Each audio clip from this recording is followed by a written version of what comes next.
what is your hatred for John Cena? Yo, when Hulk Hogan takes a rock bottom better than you, there's a problem. There's a problem. My man. All right, so give me the camera. One rock bottom. Yo, no, it's more than that. Show, give me the camera. I got the fucking camera. Kenny, I'm gonna have to do it for you. I'm gonna give you the whole spiel. He came out as a prototype. Whatever. You know, he slaps Kurt Angle. Ruthless aggression. I'm not into that. Whatever. He comes out as a rapper. I'm like, okay, all right, I could dig it. You know, he's from Boston, so that's a strike. You know, us New Yorkers, we don't fuck with Boston too much, but you know what? I'll look over that. He's doing his thing. Something original. Some I could, you know, there's something different. It's entertaining. Comes around, and my man has a choice between The Big Show, Kane, or Shawn Michaels. And he gives the most pussiest promo I've ever heard in my life. I will never forgive this. And he's on some, well, you know, I don't want to fight The Big Show because, you know, he's a huge guy, and, you know, you got the Big Red Machine who wants to fight him, and Shawn Michaels is a legend. Fuck that, bro. You already beat all these motherfuckers already. Her return on SmackDown. Okay. So I definitely read some rumors about that. Because for whatever reason, and I don't know Cody's reason, you turn around and go back, and people are gonna be, you destroyed thrones, and you go back? We have been doing this shit for ages, and he still doesn't know how to take it right. Trust me. That's it. Just, I got you. My man, he collapsed with the kick. That's what I'm saying. That's the way he didn't collapse during the sun. It was the kick. And he's not even in his fucking chair when he gets in this fucking thing. He's not even in his fucking chair. Yeah, but he goes. Oh! There he goes.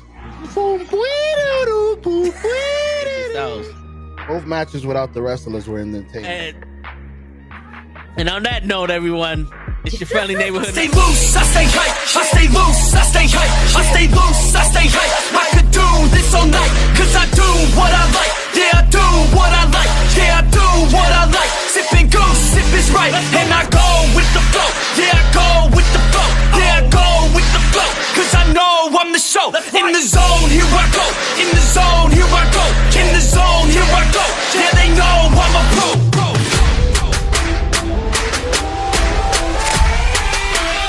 Let's go, let's go!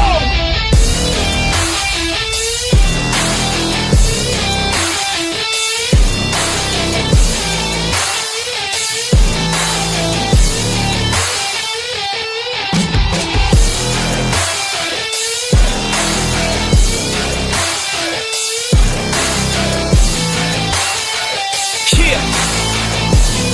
Let's go! Here I go, I get lit, I get hype for this shit! That's right.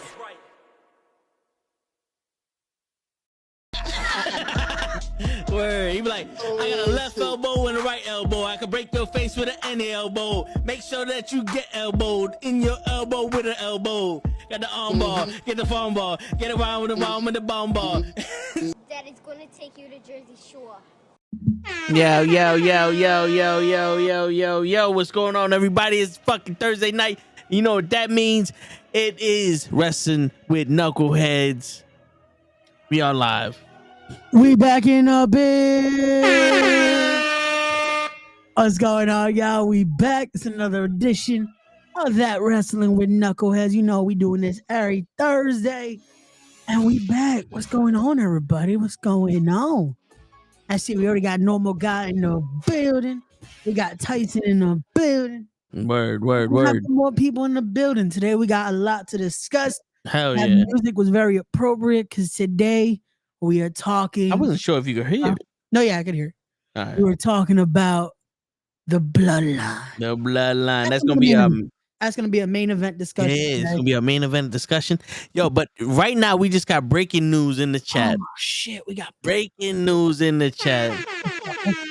Hey, yo. We got breaking news. Wait, where's that? We got breaking news because fucking. Why does it want to work? Oh no! We suck again! Damn, we suck. It's concerning Jade Cargill. This is the post that they sent us in the chat. Backstage concerns over Jade Cargill's WWE progress. The word is coming out from the backstage, according to TDS and Billy Bahati. Who? Wait. I don't know. Who the fuck are you? They take our money. I guess so, man, because I don't know who the fuck they are. Word. So. Fuck it. Despite Jay's impressive look and charisma, Jade Cargill's WWE journey is reportedly causing concern amongst officials. Who are these officials? I don't know. While she has the superstar presence, Cargill is struggling with the mechanics of wrestling, worrying key backstage figures. Who? Who You are don't these know. key figures, man? I don't know, wanna but they open up doors. why don't you have the answers, Toe? Nobody got the answers, man. The answers, like Sway. You ain't got the answers, Sway. Where the fuck is Sway at? So insiders, Learn though. Now I'm not doing the fucking key. let it make the voice for you. Yes, insiders note that her in-ring performance isn't meeting WWE standards. Quote. Okay. She looks the part, but isn't executing moves safely and effectively. End quote. One source says. The pressure is that's two mounting. different things though. Huh? It's two different things though. Is it that she's not doing it safely, or is it she's not doing it because she's been safe? If you look at her work, everything's been safe. I mean, the performance center is just getting ER after ER patient. Apparently, they're like, yo, just keep sending them back here. We're gonna try this clothesline one more time. Every time they get to the hospital, Yeah, it's another Jade victim. Mother, why the do they keep letting her wrestle? Yeah, why do you think that no program stopped? Just like, yo, lock up with Jade. Every time it's like, for real. Another one down. You got that one motherfucker like, psych, I ain't doing it. But shit. So the pressure is mounting as WWE invested heavily in her, expecting a rapid rise.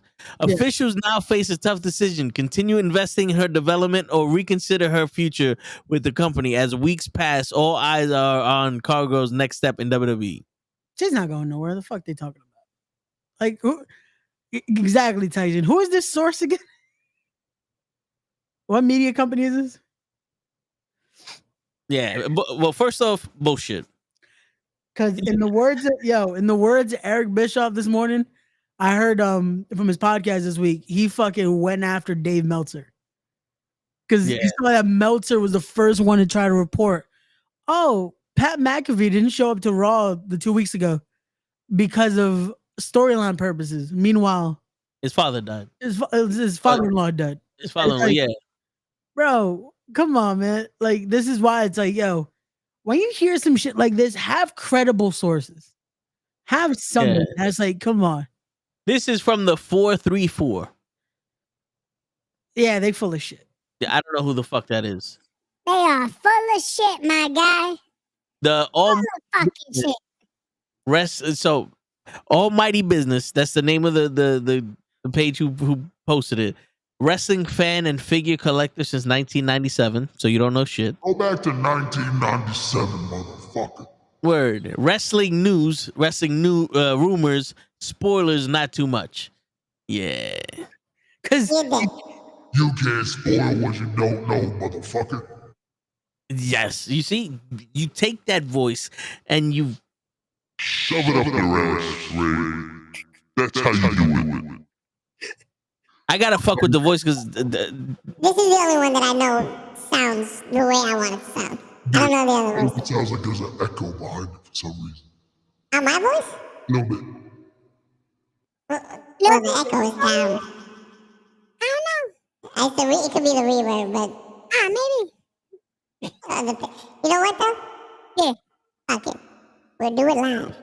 We're doing it live, pal. We're doing it live. Yeah. Yo, you know what it is? Because, when you get this, everybody's like, yo, this shit is fun. And then after a while, you just stop using it. Oh, yeah. And it's true. Yeah.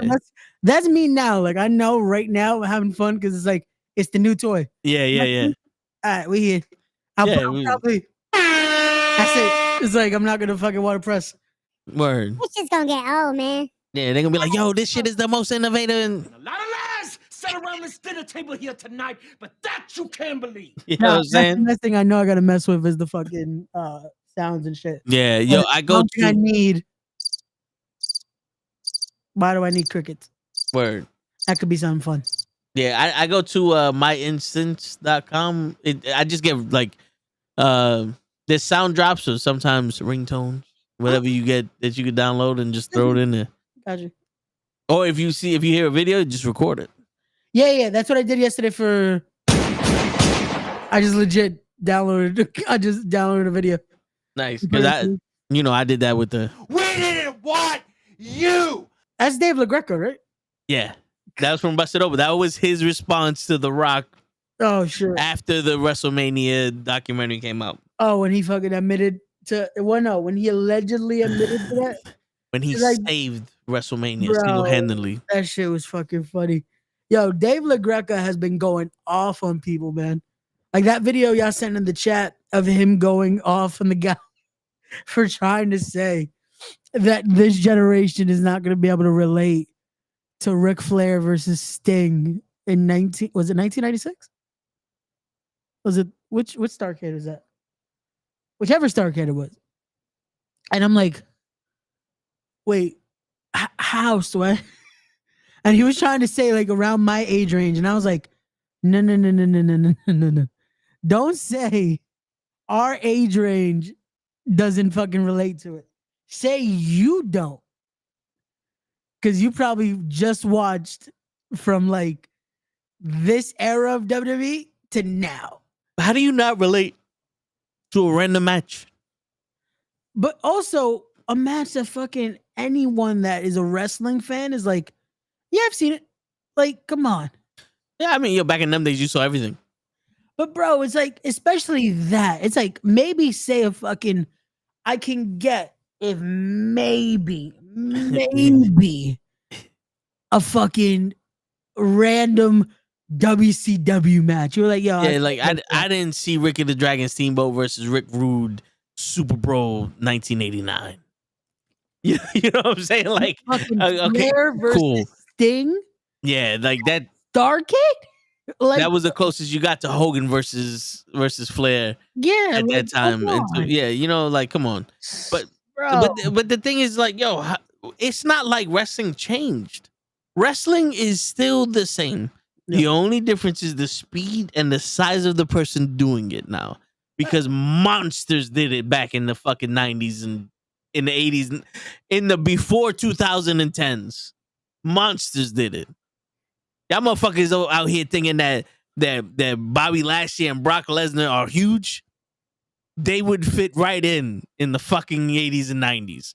Bret Hart was the size of fucking maybe Bobby Lashley.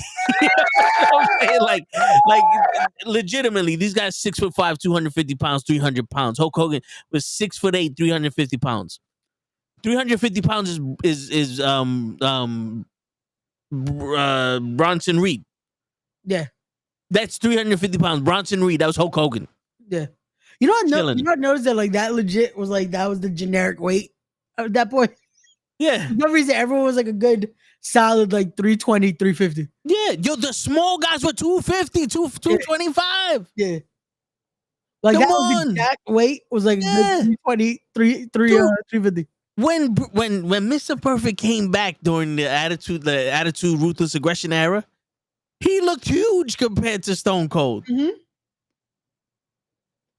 And he didn't look any bigger than he did when he was in the 90s. Nope. I think people don't understand this. What was Perfect there? Like a good 275, if that? Probably, yeah. Like, yo, here goes rant because Gigi's not here. Ah, shit. Here we go. It's time for shooting it with toe tags. I don't know why the buttons don't want to work all of a sudden. I don't know if it's my stream deck's fucked up. Ah, shit. It's time to give rant you coming. You know what it is? It's giving you a reason. Like, oh, I heard you want to buy one of those too, huh? Yeah. Bing bang. We gonna word. Buy one of these motherfuckers. Word. Shit. But yo, listen, rant. Now I'm gonna start this rant with the caveat: I did not watch AEW last night. But I am going to tell you right now,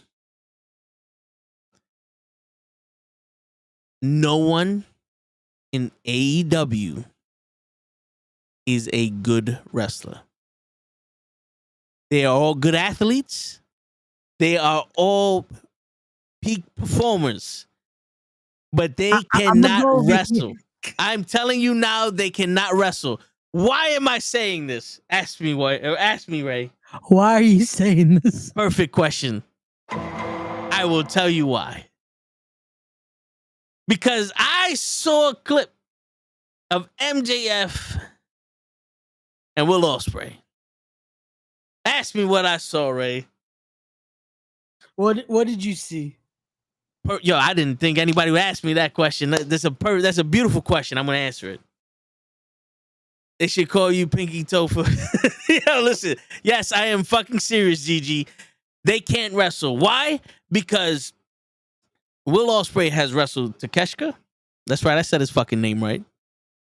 He has wrestled Swerve. He has wrestled his protege. He has wrestled MJF.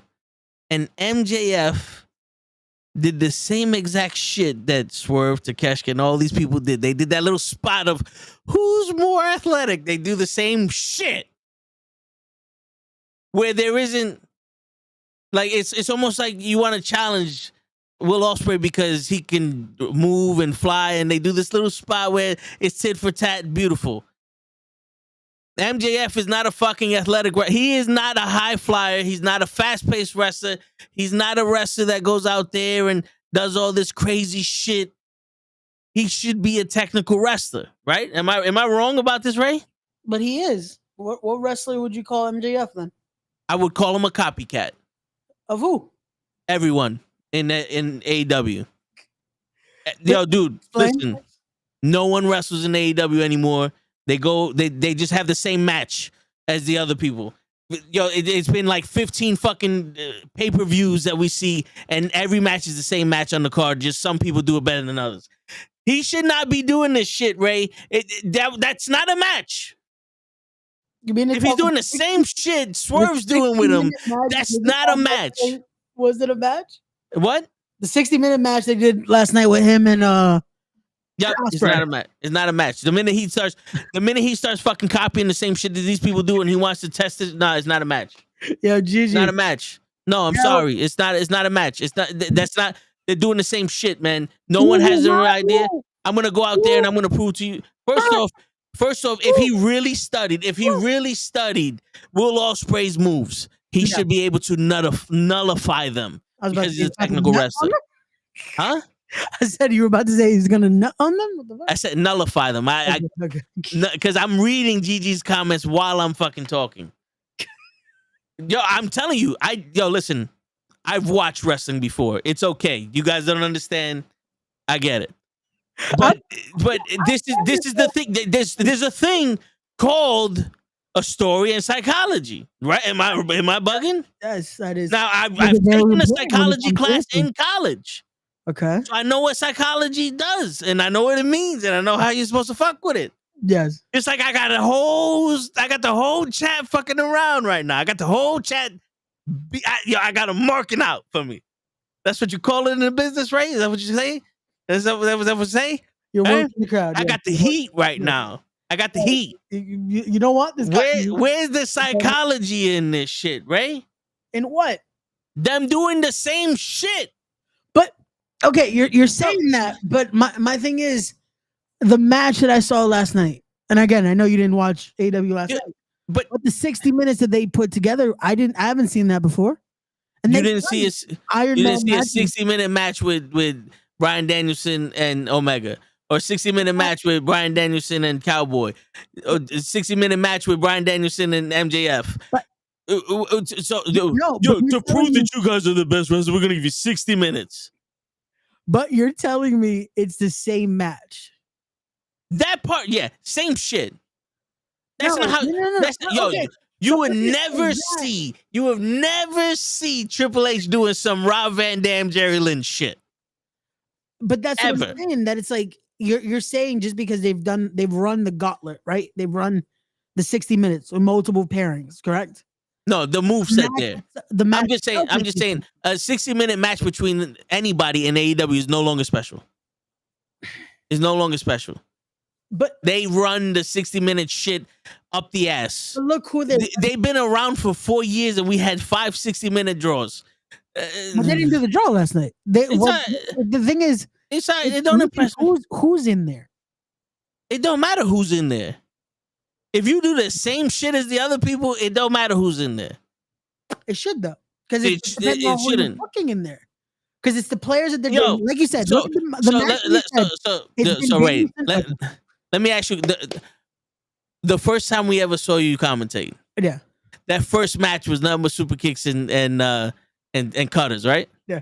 If the main event was super kicks and cutters, wouldn't you be also? They were all doing the same shit. Yeah, yeah. That would have been big. Did it matter who's in the ring? No. Did the fans go, well, we saw this already, but at least it's you?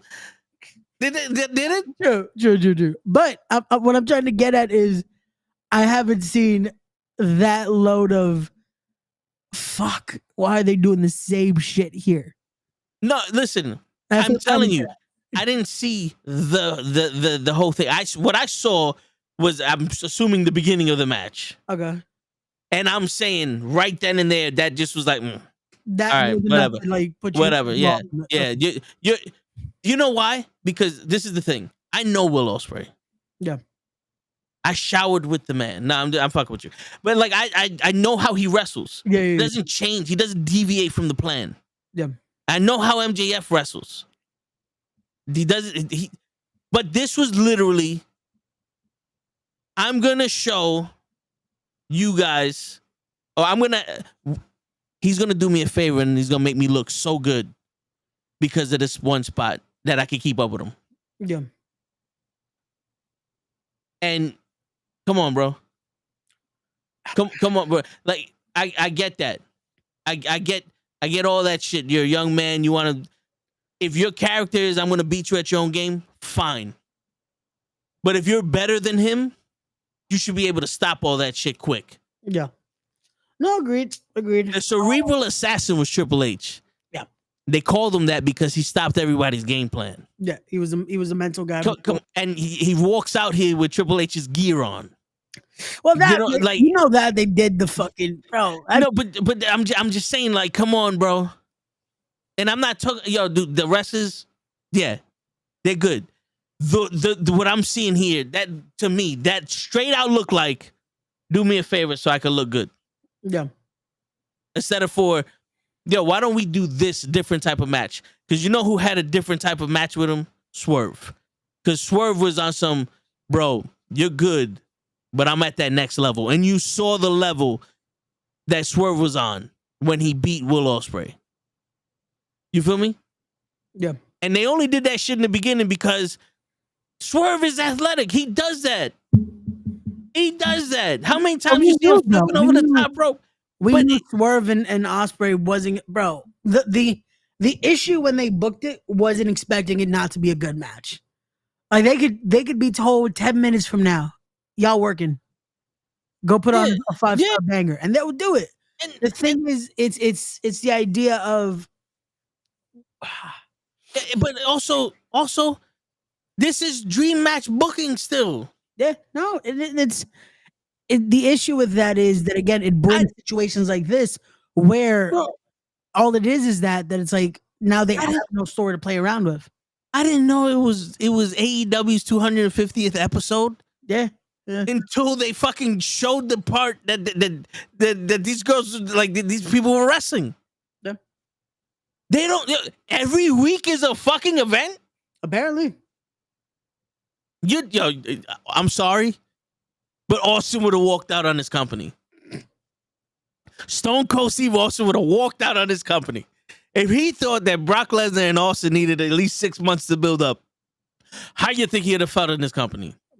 His first match would have been against fucking Samoa Joe or Daniel Bryan or any of these dream motherfuckers. Thanks.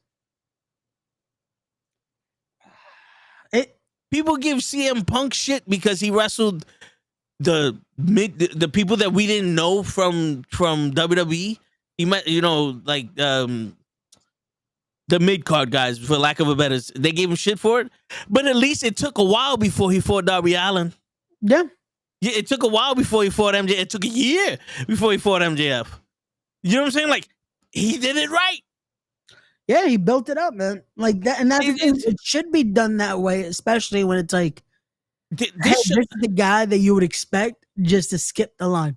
Yeah, this shows me that MJF would have been Will Ospreay's first match when he signed in November if MJF was still on the roster or if MJF was available. Yeah, if he was available. Yeah, because he was still hurt. So, but and then, like I said, I see Ricochet. Huh? It's what scares me now with Ricochet. How are they gonna book him when he gets there, bro? The same way. This WCW is a wrestling company. Yeah. WCW is a wrestling company. No matter what you guys want to say about it, no matter how long it lasted, it was a wrestling company. Why? Because we had the Luchadors, we had the United States Championship, we had the NWO, and we had our stars. None of them, they crossed paths. They wrestled each other. Yeah.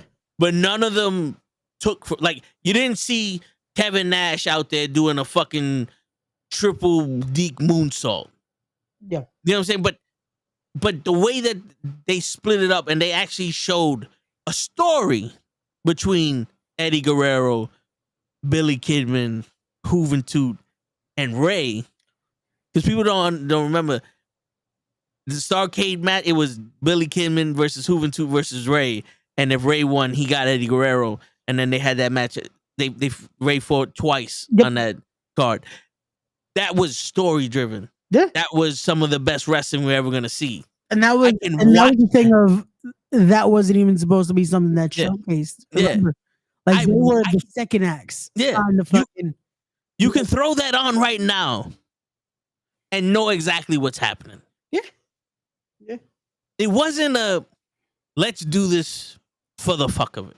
Yeah. The NWO was let's do this for the fuck of it after a while. Bro, at that point, it was just like, yo, you, the guy in, you, join the NWO now. Why? Because fuck it. Yeah, but even then, you had Goldberg build up. You had Diamond Dallas Page and Macho Man Randy Savage going at it. You had Sting. We don't know if he's WCW and NWO. Yeah, we don't know. On type shit, yeah. You know what I'm saying? Like, and then you had Booker T and Benoit in the back going at it, Malenko and Jericho going at it, and it's like, yo, it's so much, it's beautiful. The point that Jericho had to dip. Yo, it's like, okay, I got nothing. There's nothing else to do. Yo, not for nothing. Nitro was a 3-hour show, and they had plenty of shit, bro. And I tell you this, It makes me go wild with the fact of when we watch Raw every Monday, and it's like, yo, how is there not enough wrestling? Bro, I can tell you. We used to have so much fucking wrestling. I can tell you so much shit when it comes to matches that happened on Nitro. Yeah. And I was a WWE guy. I can't tell you the matches that happened on Raw. This week. Yeah. Or back in the wars. Yeah. I remember WCW. Yeah, no, and that's what their job was. But give me 1 sec. I'll be right back, bro. You know what I'm saying? Like I'm getting to the point where it's like, yo, I can't. No one has their own distinct style anymore. I can't do this shit with it. I'm not interested in watching it. Like on paper, MJF versus Will Ospreay is a good match, and I didn't give a shit if I missed it. To be honest with you. It was just throwaway because it's Dynamite 250. It's a throwaway match. That's the way it's like, oh, we gave him an hour. Yeah, it's all cool and all that. But Goldberg and Hogan seemed like a WrestleMania main event when that happened. And even they tell you, yo, dude, we should have did that shit on pay-per-view, but we gave it away for free. But I still remember that shit because that was quick, hurry to the point, and it was Goldberg versus Hogan. It wasn't Bret Hart versus Sting with the Goldberg and Hogan in the ring. It was Goldberg versus Hogan. The finger point of doom was Kevin Nash and Hogan. Even when they try to copy that shit with Shawn Michaels and Triple H, Shawn Michaels and Triple H did it their way. It wasn't the same shit. Yo, don't get me wrong. I can't complain about Raw's wrestling because there's only been 3 matches. There's only 3-4 matches, but it's still each match is distinguished by itself. Yo, I tell this shit to my brother all the time. Sometimes I'm watching the shit and it's like, it just feels like one long ass match and they're just tagging each other in and out. And it's nothing against the talent. They're doing it. They're having a match, but who's sitting there going, yo, why don't we do something a little different? Or is everybody the same moveset? Is Tyson, you play WWE 2K. You made character that your main profile pic on Instagram is your character from WWE 2K. Is AEW just a bunch of characters that are copy and paste so that way you don't have to do the moveset because it takes a long time to do the moveset in the WWE game? Is that what we're playing here? Is that the game that we're playing here in WWE in AEW? Like, come on, man. And I know people are gonna say, you know shit. I'm telling you what I see, man. I'm telling you what I see, and you see it too. Don't make excuses. You don't need to make excuses. Listen, you don't need to make excuses. Today's the fucking day. Today is the fucking day. Pretty much, right? I'm just saying. It's cool that all these people could do shit, but Juventud and Ray do the same shit, and even Psychosis. They could do the same moves, but they all were different. They all were fucking different. Jericho was he wrestled like a cruiserweight back in it was different. Malenko was different. Benoit was different. Bret Hart was different. And you sat there and like, I want to see the technical difficulty between the technical match between these two guys because they were so technical and precise, but they were different. You see, who's the dude that just wrestled Orange Cassidy on the pay-per-view? Lance Sabre Jr. Is it Lance Sabre? Is it Sabre Jr.? Sabre something? Fuck. I'm just gonna put it in there. Sabre Jr. Zack Sabre. There you go, Zack Sabre Jr. He's a technical wrestler, right? But he's doing the same shit as Pete Dunne. And he's doing. I look at him with the finger shit, and I hate, bro. I hate the finger manipulation shit. And he's all right. But then Orange Cassidy, he wants to do the same technical wrestling shit. And I know Ray knows that he's a good technical wrestler, but on here, we know him as a wrestler that isn't as technical. If he'd have tried to go a different way, like, Taz even said, he's like, why is he trying to out-technical wrestle this guy? He should be brawling him. I mean, if you watch the UFC, and I said this shit before, a wrestler versus a striker, sometimes the wrestler turns out to have better striking than the striker because the striker has to worry about the takedowns. And that could have been some shit where Zack Sabre Jr. turned out as like, oh shit, he's a better striker, a better brawler than Orange Cassidy because Orange Cassidy's worried about the technical shit. You know what I'm saying? Or he could have used his brawling to open up the technical shit, but it's like, oh, nice. We got Bryan Danielson in jeans versus Zack Sabre Jr. Beautiful. Nice. All right, cool. You wasn't going to give us Orange Cassidy versus Zack Sabre Jr. Nice. All right. That's how we feel. You know what I'm saying? It's like, what the fuck? What the fuck is this? I'm just telling you what I see. Oh, shit. I figured that'd be you with the last name in that damn shit. Fucking Taquan. What made you start a fucking YouTube channel, Taquan? Appreciate you coming back, man. We miss you. Especially Ray. That's why he's not here no more. We got rid of him for you. But you know what I'm saying? Like, yo, listen, bro. We got spoiled. in the late 80s, 90s, and 2000s, we got spoiled because we had the best of the best. I don't know how everybody say like, yeah, they're more athletic now, but boy, did these motherfuckers do some shit. You had a 300, 400-pound man doing a cartwheel, a backflip, a moonsault, all that shit on the fucking ring, but these guys are more like, okay, cool, fine by me. But you also had a big man wrestling a little man. The little man had to chop that big man down. You ever see Bret Hart versus Kevin Nash or Diesel at the time? He ain't wrestle him the same way he wrestled Shawn Michaels. Just saying. Come on, man.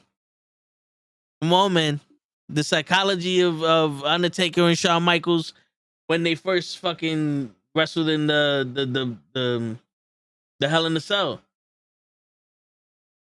Fucking, it was totally like, if you ever watch Undertaker and Maven talk about the shit, you see it. Like we were spoiled with it. The little nuances, little things that were different. You know, when the fucking Go suck a dick, suck a motherfucking dick. It's not everywhere. It's Yama time. Remember the good old days when people were screaming, "It's Yama time"? yeah. This nigga.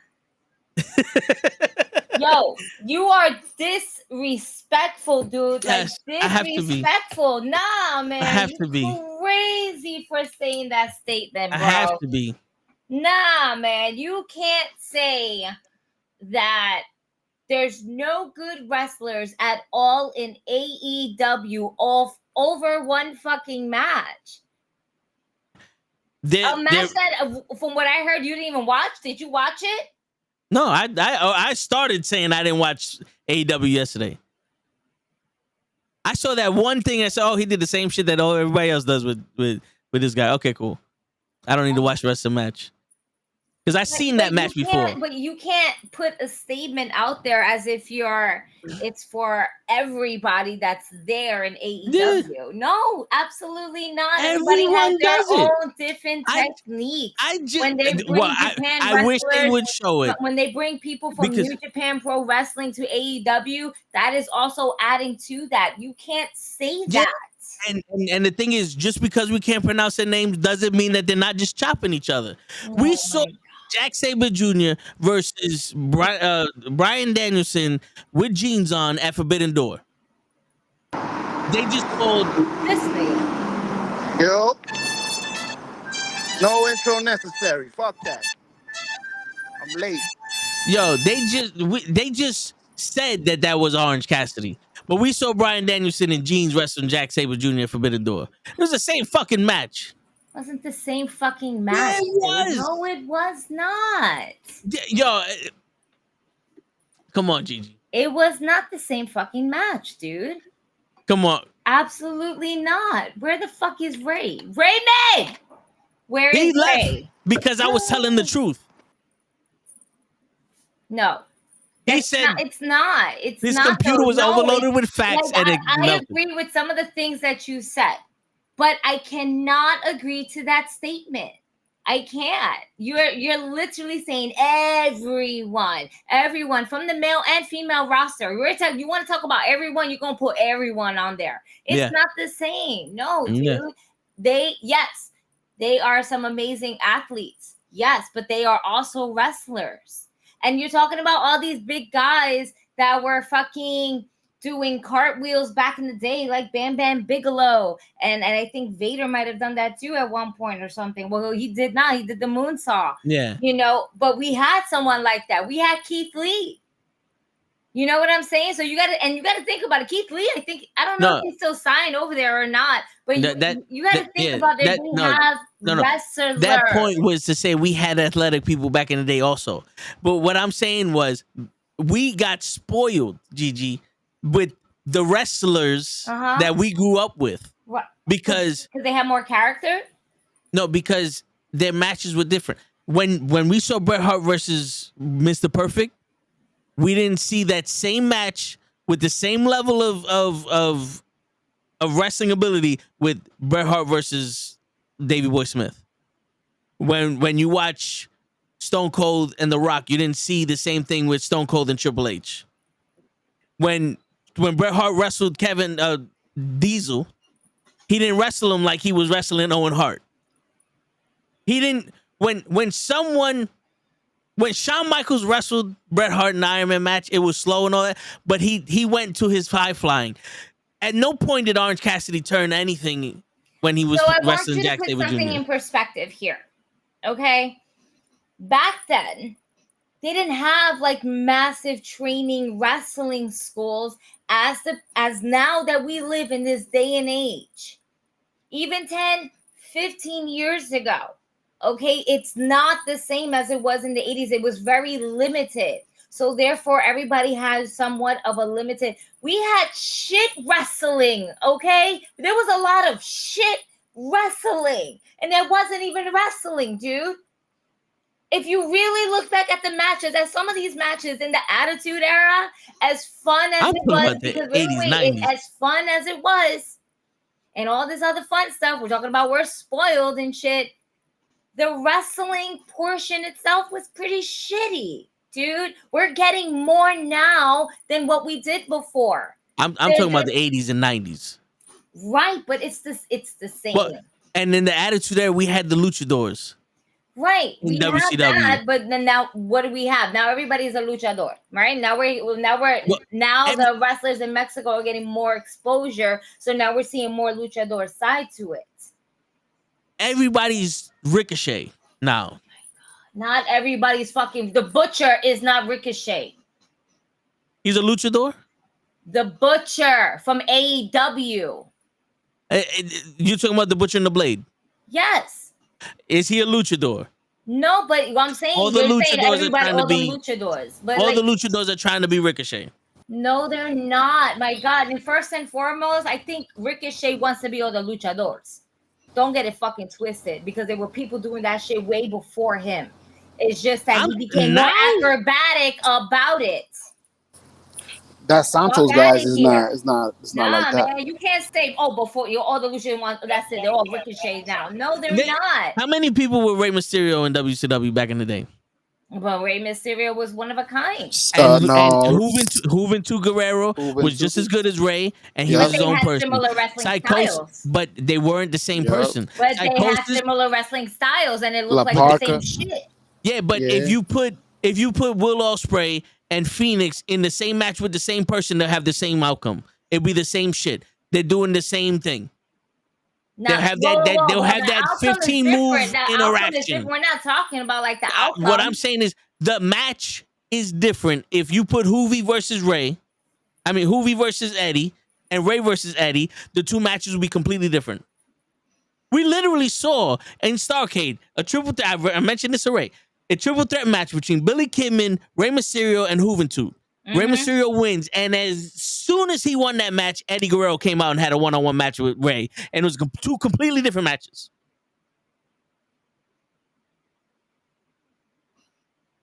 We watch two back-to-back matches, and it almost looks like they tagged their partner in and go ahead, you go.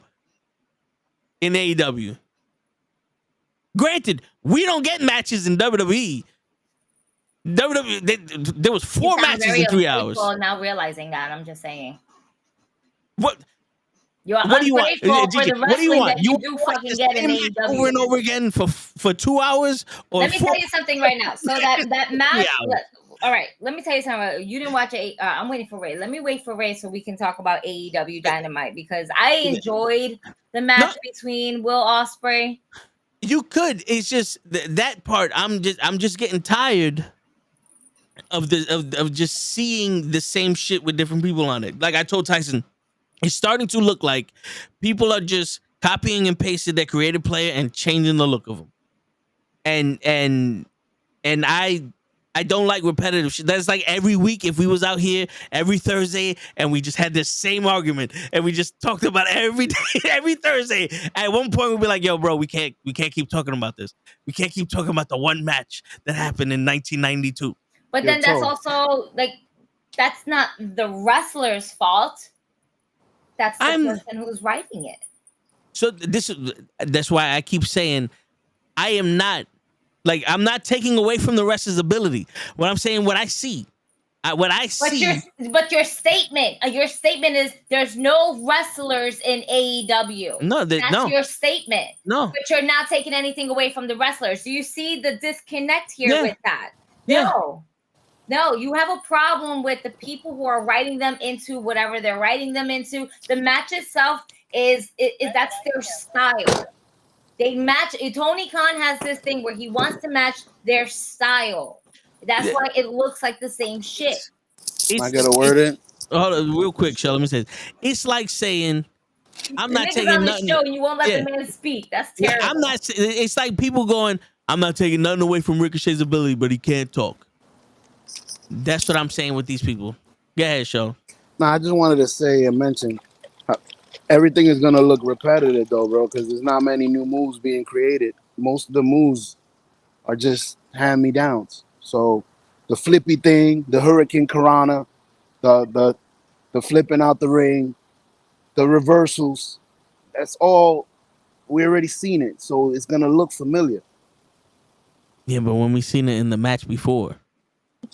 Well, that's his style. Of who? Of Will Ospreay.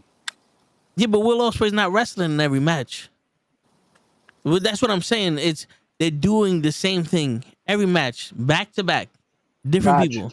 Not just Will. I thought you meant Will Ospreay. No, I'm not blaming him. I'm saying everybody. Yeah. Every match. Got you. Yeah, and then to top it off, Will Ospreay versus MJF could have been a pay-per-view main event. It could have been something that we had more than 7 days notice of. I didn't know it was the 250th episode of AEW Dynamite last night. Did you know that, show? Bro, I barely know my name. What you bugging? Because they didn't promote it like they supposed to.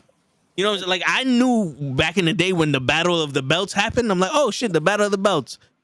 There's two titles on the line. Okay, cool. You know I remember. Like, you know, like I'm sitting like, yo, every week is a new event for AEW, and they're just throwing out main events. Like if I told Ray, I don't know if you heard this part, Gigi. Austin would have walked out of AEW a long time ago with the way they make their fantasy fucking matches. Austin, yeah. He'd have walked out a long time ago with that shit. Yeah, I didn't know. I didn't hear it. Like I had the show on my phone, but I wasn't looking because I'm paying attention to Riley and everything like that. Like I literally told her, "Yo, put it on real quick. I just want to see where they're at." And the minute she put it on, I'm going to say this right now: AEW has no wrestlers. Yeah, they're just athletes. And the first thing that came out of my child's mouth was, "Oh, he's delusional." And I'm like, "Yes." I was like, "Are you fucking serious?" She was like, "How dare he?" I was like, "Right?" She was like, "Swerve, Mom, swerve." I was like, "We swerve when we drive, don't we?" Yeah, the crazy. You're gonna take that wrestler out of, like, he's not a wrestler. Well, I gave him his flowers with no, the match. But you're gonna put. Ospreay. There's no wrestlers in AEW. Yeah. Swerve Strickland is part of AEW. Yeah. I'll take it away from him. Like, I'll take it away from him. I should have like because I'm sorry to cut you off, show, but say we should have what? No, I should have like a back and forth. You give me a wrestler, I'll give you one that's better in WWE. If that's your argument, they don't have no wrestlers. Does WWE have wrestlers? That's what I'm saying. You should name one from AEW that he could match or superior from WWE. That the women's ladder match was better than the ladder match of Forbidden Door.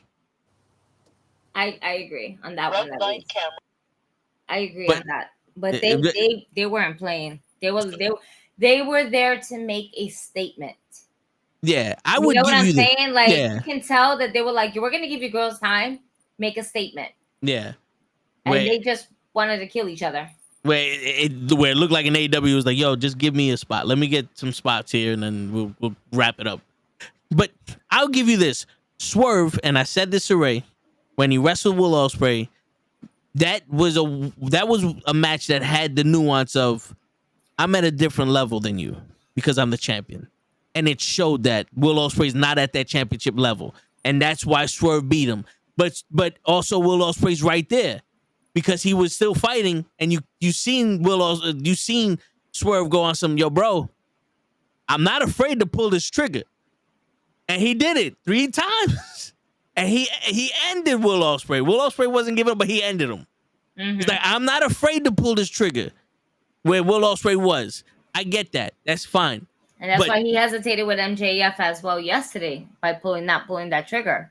Because that same move that he fucked up Danielson on it, he was like, I'm not going to do it. And it's like hesitant to fucking do it. So it's like the story is built up about, this one move that he's like forbidden himself that he's ever going to fucking do again.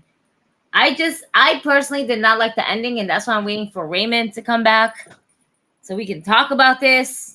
Because you didn't watch it, motherfucker. No, and I'm not gonna fucking sit here act like I did. I didn't. But Gigi, I'm at the point where it's like I got so tired of seeing Orange Cassidy walk out. I would put on AEW at work and it would start. My coworker would be sitting next to me and I'm like, oh, fuck. And I was like, this nigga, every time I put this shit on, he's walking out. He's wrestling somebody. He's like my Seth Rollins and Drew McIntyre. Give him a fucking break for a second. What about Darby? The difference between him and Darby dies. Like Darby literally died. He gets hurt, and he's really hurt. Like when he got hit by the bus, he was really hurt. Like the bus fucked him up.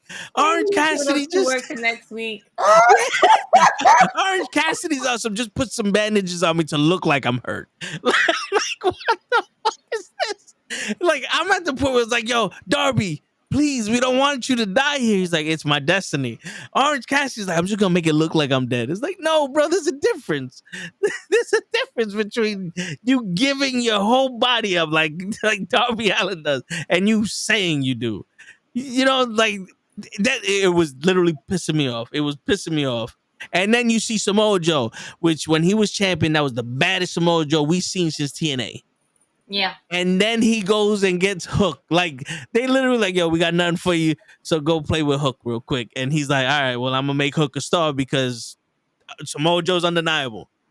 Samoa Joe, Kevin Owens, and Sami Zayn, you give them a bag of shit and they'll turn that shit into gold. That's true. But that pisses me off, too. It's like, what happened to this badass motherfucker? Is he like Gollum with the ring? Like when he got the belt, he turns into fucking Gollum, my precious. And then when they separate him, he turns into a normal human being now? Like what happened here? It's just a bunch of shit that the first 2 years of AEW was almost like a refresher for me. That made me fall in love with wrestling again. And then I get this. Because to me, this isn't wrestling. Yeah, it's matches being on, but to me, it's not wrestling when you just throw two people in the ring together. Because even in the 80s and 90s, you watch those MGM or the Coliseum cassette tapes, the VHS tapes, when you watch just random matches, or fucking Bret Hart versus Skinner in Madison Square Garden for no fucking reason. They had a match and you're like, oh, okay. And then you hear shit about Skinner or the reason why they're doing this or something, and something else would happen. It brings you in. Sometimes when they have these impromptu matches that have no story, fucking Taz and Excalibur will be awesome. So what you want to talk about tonight? I don't know. You got him in a headlock. Yeah. Oh, and he reversed it. It's like, is this more awkward for me or for them? You know what I'm saying? It's those little things that just fucking grind my gears, man. It just fucking I'm here. When Michael Cole is more prepared to call a match than you are is a problem. Listen, leave Michael Cole alone. That man is living his best life right now. Yeah, he is. All right, he's yeeting in tones that he should not be yeeting. Shit. Like, my man hit puberty all of a sudden when he's yeeting. That sounded very I mean, loud. you gotta hit puberty before you start eating. Shit. It's just a Samoan word for yema. Yeah, pretty much. Now it is. Shit, yo, you saw the video where they asked Jay's like, "You gonna give Rhea your number?" She's like, "She already got it." And then they went to Rhea's like, "Yo, you got Jay's number?" She's like, "E." Yep. I saw that. I was like, they were asking, everybody. Like, homegirl was asking, is it, about she's my mommy. Yeah, for now. Yeah. So yeah, you think Jay got that number? You think he's gonna get that number? Maybe, I don't know. So, hey Jay, hey, what's up? And then they were all talking. She was like, "So does Rhea have your number?" He's, "Huh? What? Huh? What?" Oh, but he has it. Does Jay Uso have your number? Yeah. I love. Let's move from AEW to WWE because I do want to talk about mommy right now. I absolutely love the fact that we are kayfabing this shit where Rhea Ripley is single, Dom has mommy, and his side chick is Liv. Main event Jay Uso is a single dad, right? That's trying to holler at mommy. Mommy seems a little interested, like, like we saw that smile. Yep. We saw that smile that mommy gave. Mommy was like, "I know you've been on me since day one-ish." Okay. Yeah, pretty much. No, I'm saying it's gonna happen. It's gonna happen. And Priest is allowing all this. He's hyped for it. Priest and Jay Uso. I need more of this. The fact that we're seeing Priest having more fun. Yeah. With this is so amazing. I need to holla. Oh, you think she's good? It did. Maybe. Oh, okay. Wepa. I'm like, wait a minute. What did we do here? Yeah. Fuck up. That was cool. I missed that part, and I definitely caught it on after I got on the podcast with you guys that night. I wish I would have saw that shit live. I absolutely give me more of Jay Uso. Give me more of Damian Priest. I think it's dope. I think they're both having fun with it, and that's what just needs to happen now. We're just having fun. Yeah. And speaking of Damian Priest, did you catch the promo between him and Gunther? I caught clips of it.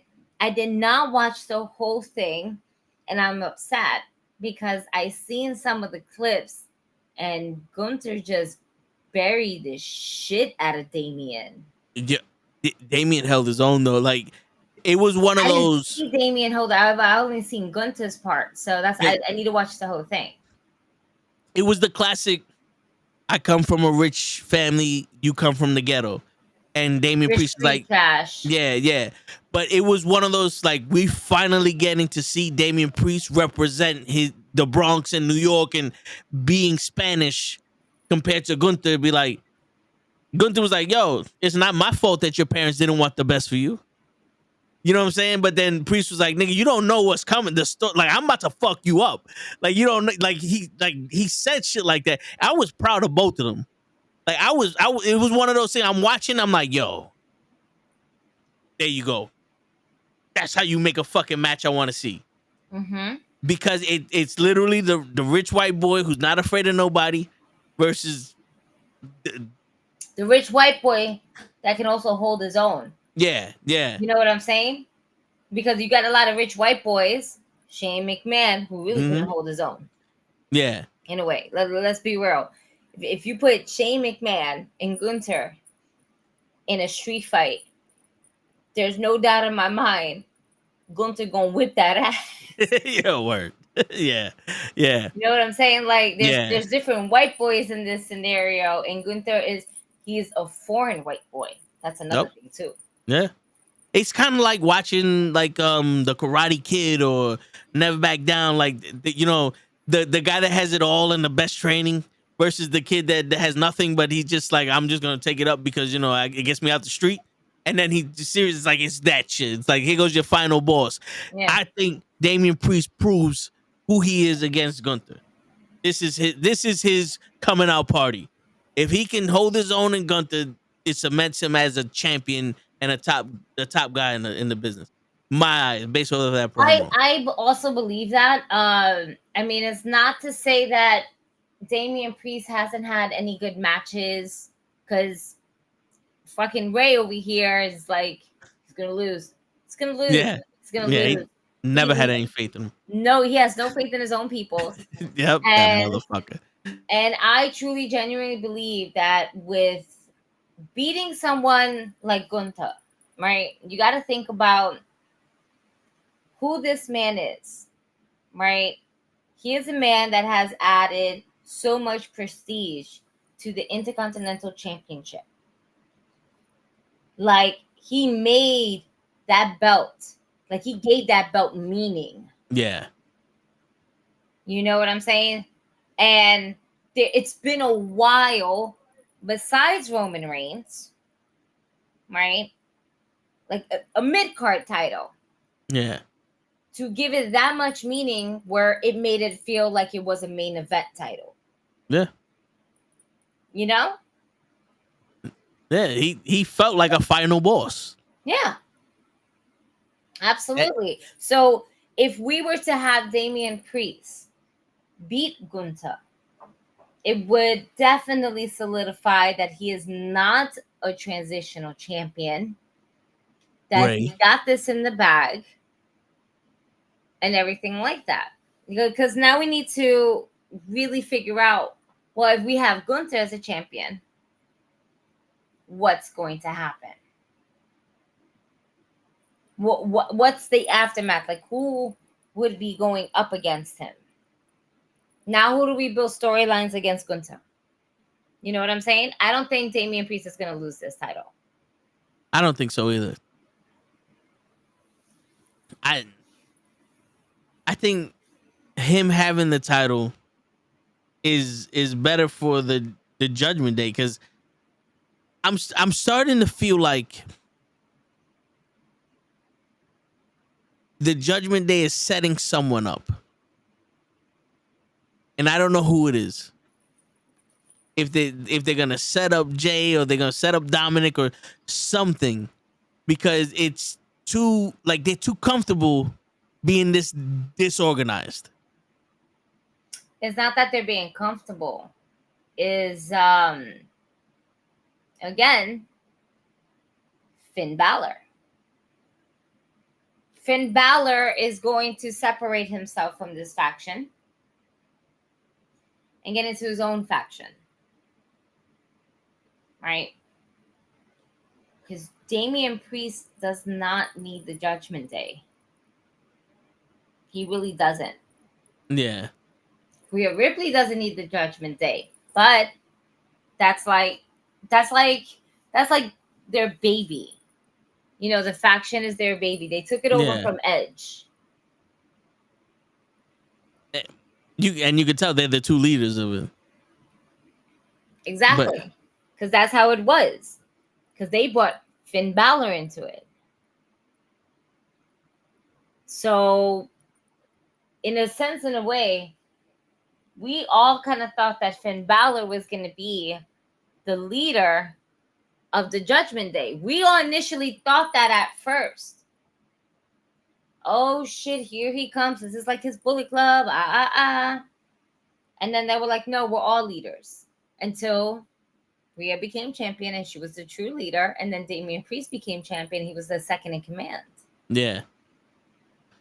Finn Balor is nowhere in command. And with Finn Balor, that doesn't sit well for the Prince. So he's going to be the one that's going to be making the moves. Him, JD Dunham or Dillon or whatever the fuck his name is. You see? It's hard to fucking remember this guy's name. JD McDunham. I got it. I got it. Hold on. He has a weird ass drink name. more of my memory juice. No, I hear you. But he has a weird ass fucking name. It doesn't sound weird when you say it, but when you try to remember it, it's weird. JD McDonald's. McDonald's. That's what I originally thought for a second. I was like, wait, no, that doesn't sound right. I just got the munchies. I haven't. So that's how I figured it out. Yeah, motherfucker. I got rice and beans. I got food. Anyway, you're gonna see that though. Finn, JD. Now the question is, do we take Dam Dam or we take Carlito? Because Carlito is cool with Finn and JD. They've been trying to turn Dam Dam on Mommy. The loyalty. It's all about loyalty. All about loyalty. Who is Dom loyal to? Is Dom loyal to Mommy? Or is Dom loyal to the side chick? The side chick is more giving to Dominic than Rhea is. Rhea is almost like a dominatrix, and and Liv is like a fantasy. You know what I'm saying? But just call him Jordan Devlin. You know, I'm gonna call him little Finn. You can just call him JD. Yeah. That I mean. Oh, is that what JD stands for? Jordan Devlin? Look Did it we up. just break the code? Look it up. I don't think we broke the code. I think just go for it. As you go for it, let's remind ourselves. When they go with the side chick, it's like it could only go good for so long. But then when you're with Mommy, oh my God, shocking news. So we were wrong. JD and JD McDonough stands for Judgment Day.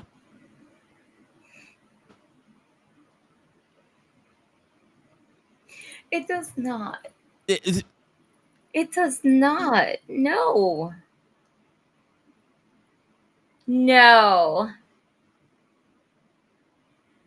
It says that he wrote it. What was all of his wrestling names?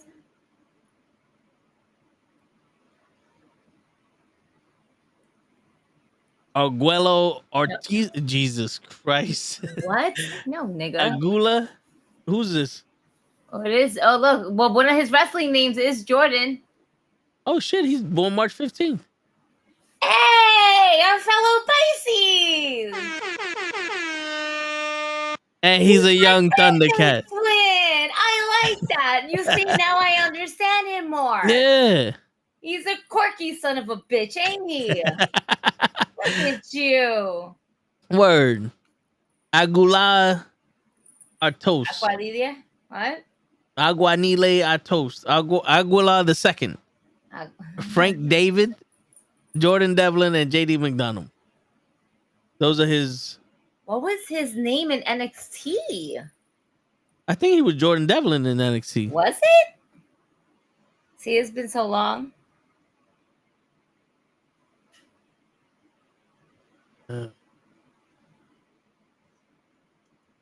Yeah, he was Jordan Devlin in NXT. Well, then that's what it probably is as well. Because it also stands for Judgment Day, but it could also stand for his initials.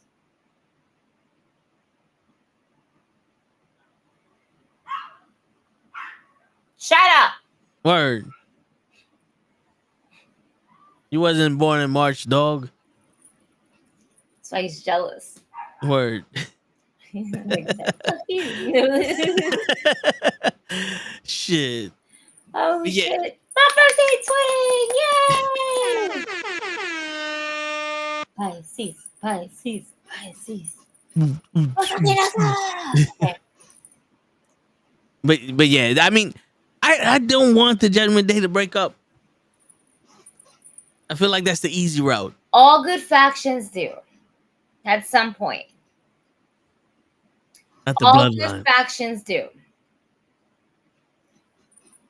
NWO, DX,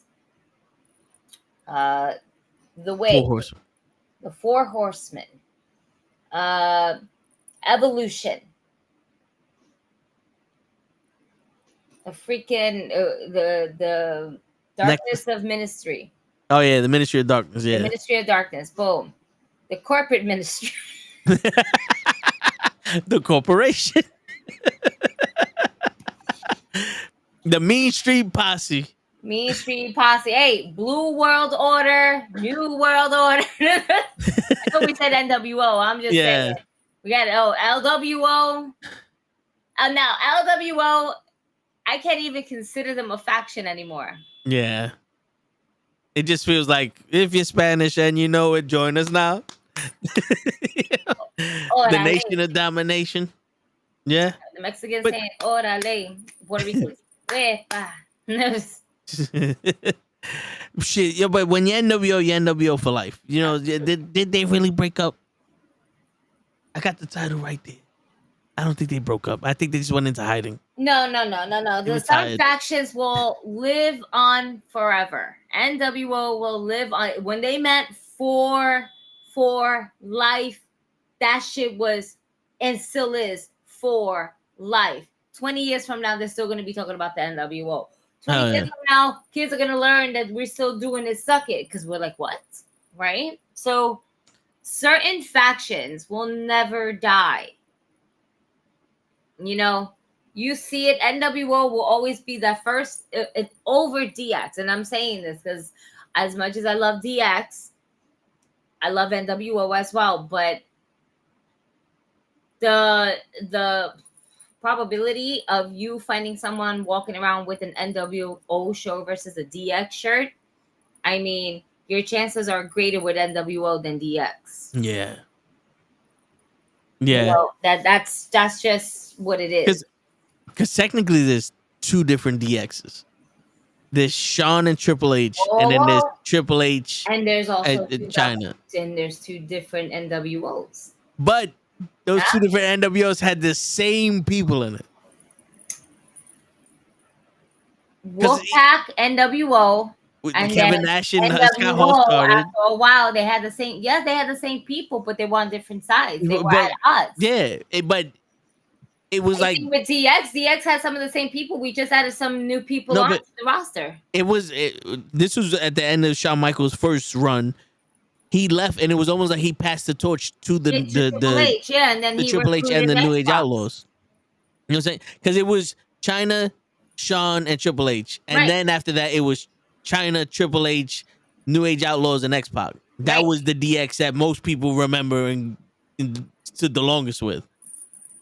You know what I'm saying? Like, even though the NWO had the Wolfpack, it was like at one point Hogan and them just joined, and it was just like a white, black, and red version at one point. It was just the same people, we just changed the color. You know, like the Four Horsemen, even though 20 people were in the Four Horsemen, we still only recognize the first original four, you know?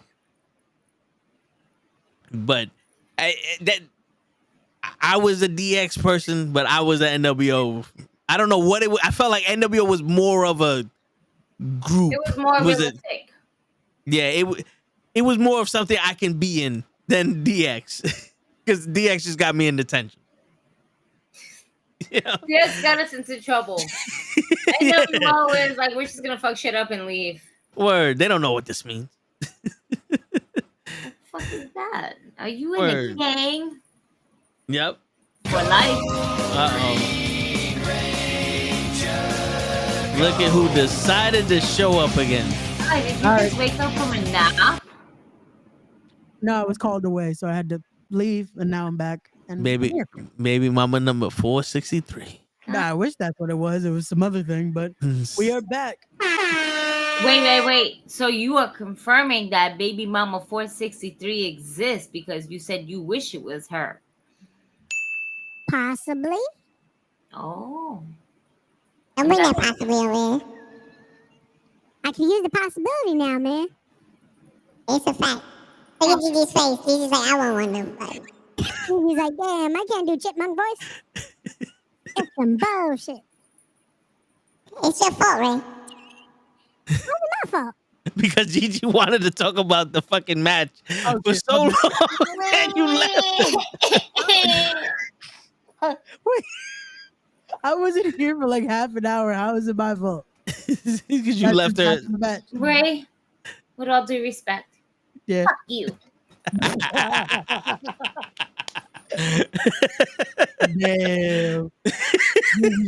Gigi's like.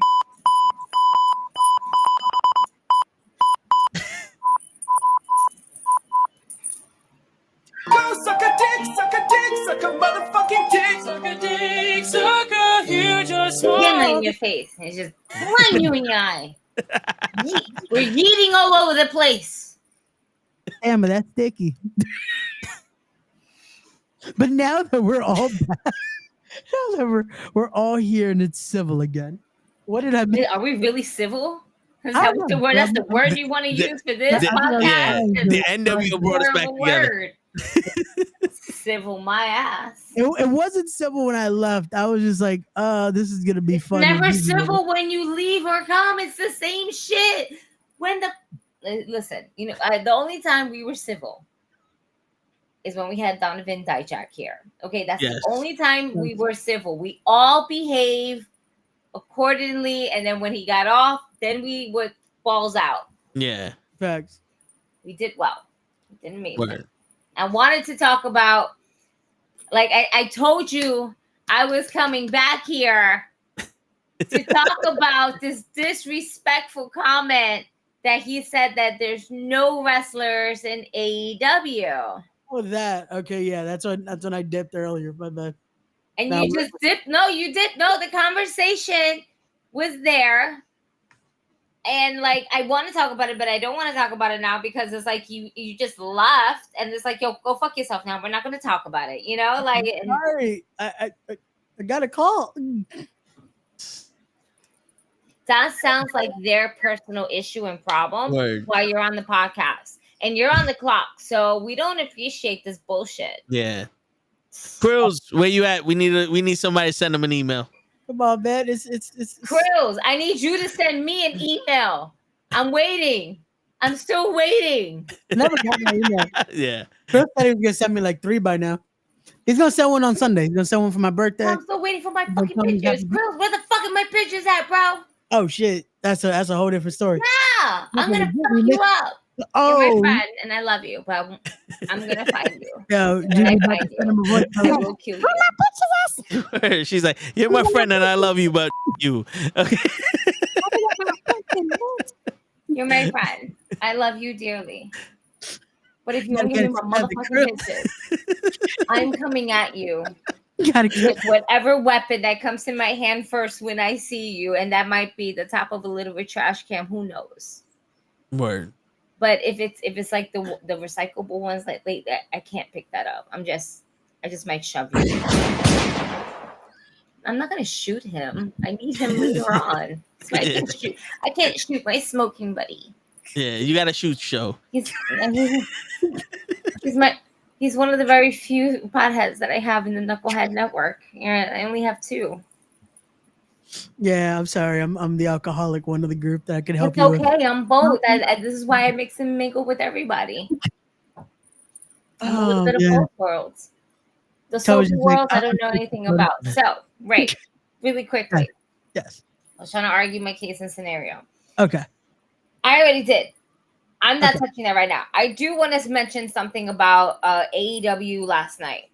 Okay. The match with Will Ospreay and MJF. Mm-hmm. I rather enjoyed it. It was entertaining. I didn't think that MJF can really go that hour, I guess, but that's also I didn't think I personally thought that one of them would have been winded.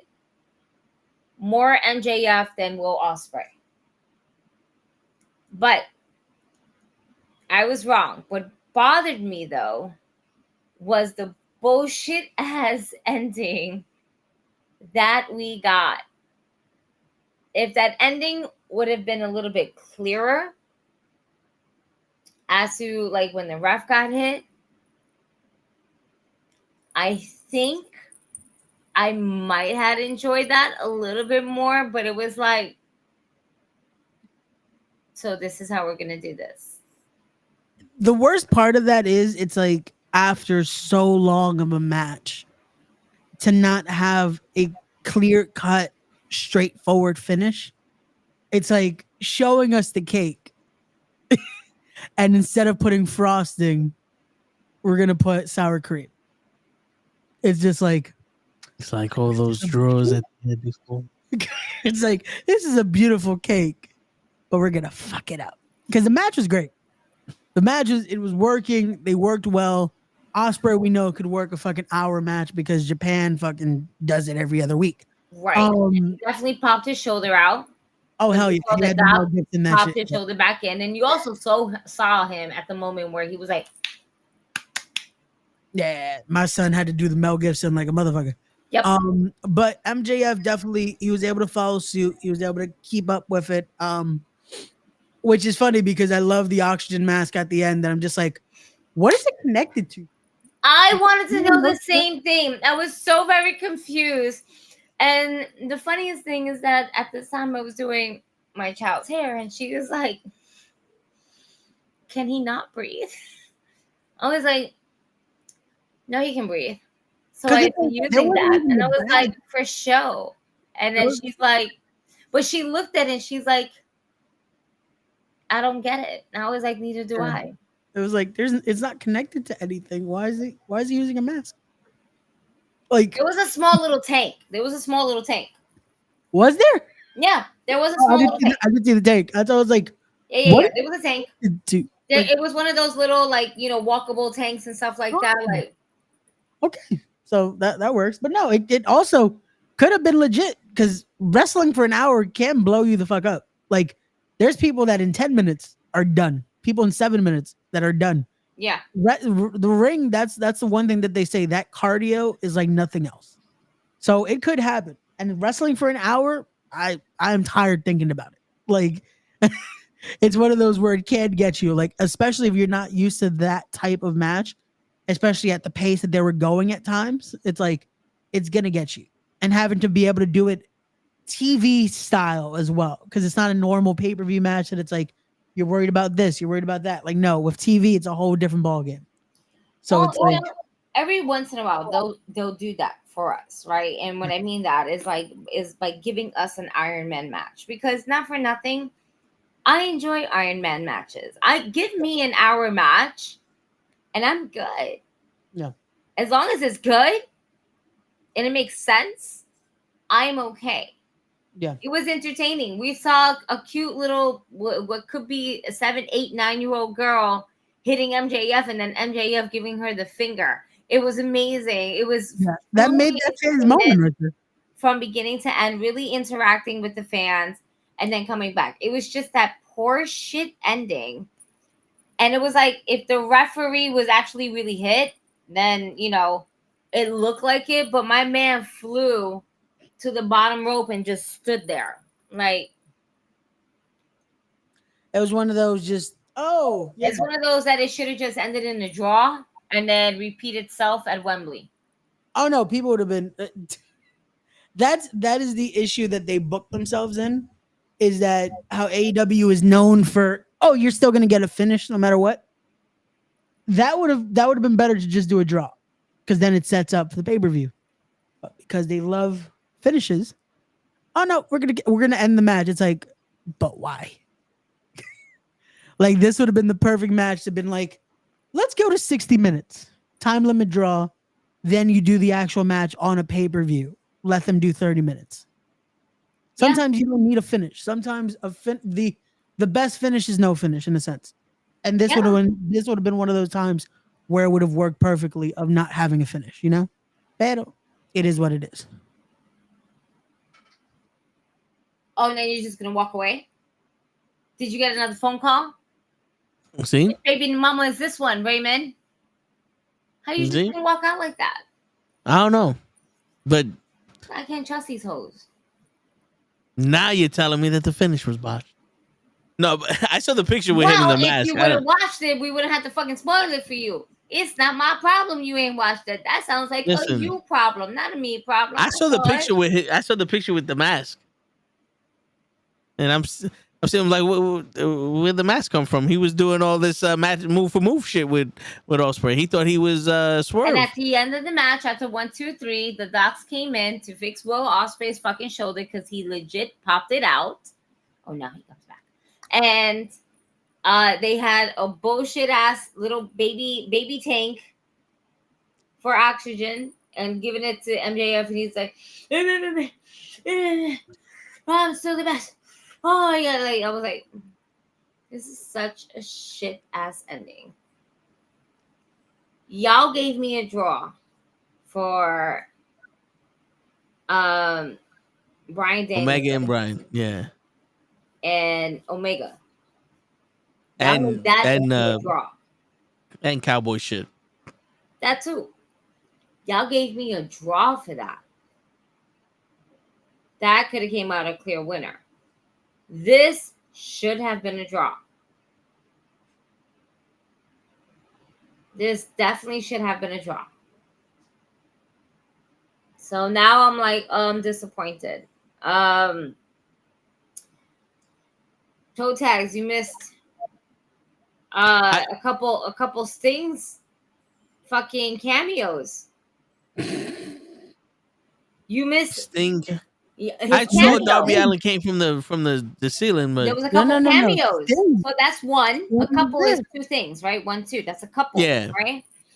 The first one though was someone in the crowd holding up a sign for your girl Mercedes Moné, who Okada got the hots for because she's dancing her CE.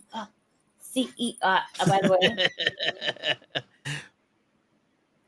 the best thing AEW has for them right now is the Rainmaker Okada.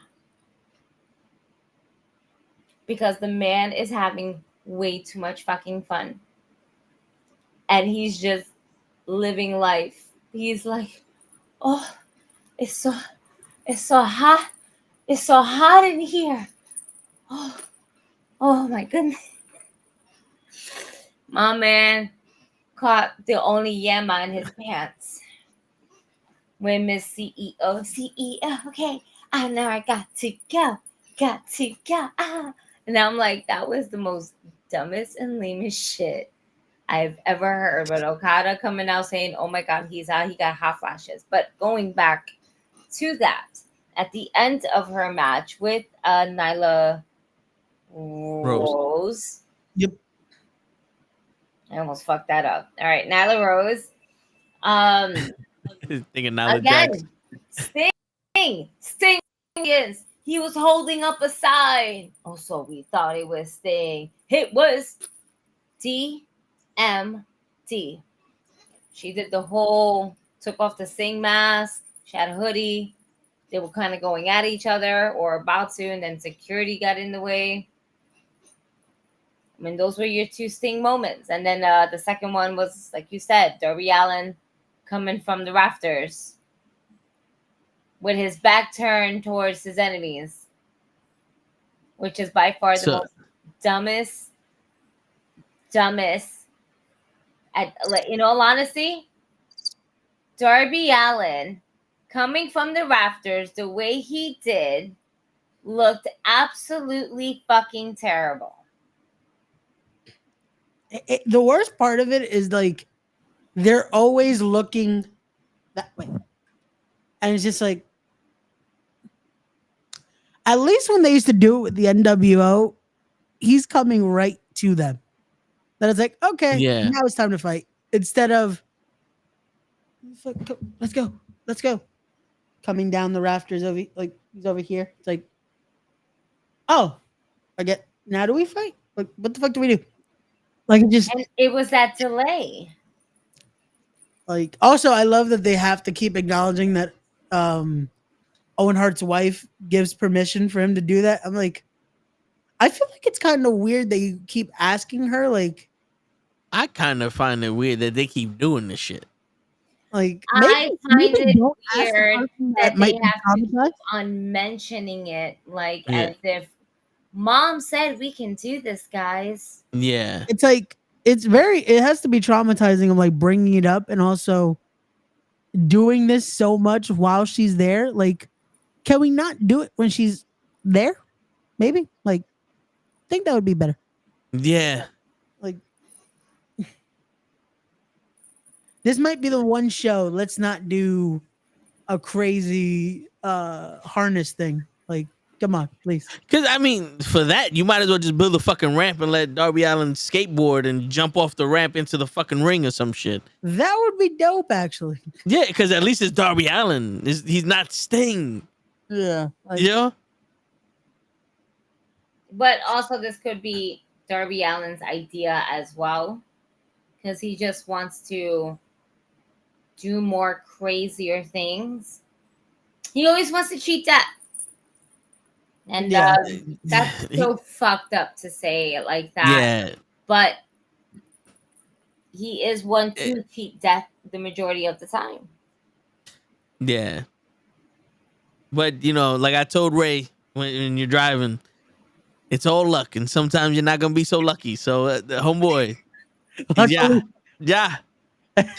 It was crazy because you say that day we were very lucky. Yeah, the car flipped over. We drove past a car that was on the top of the car, and people are trying to pull the driver out of the car. It was, yeah. And then that piece came flying at us. Yeah. Yeah.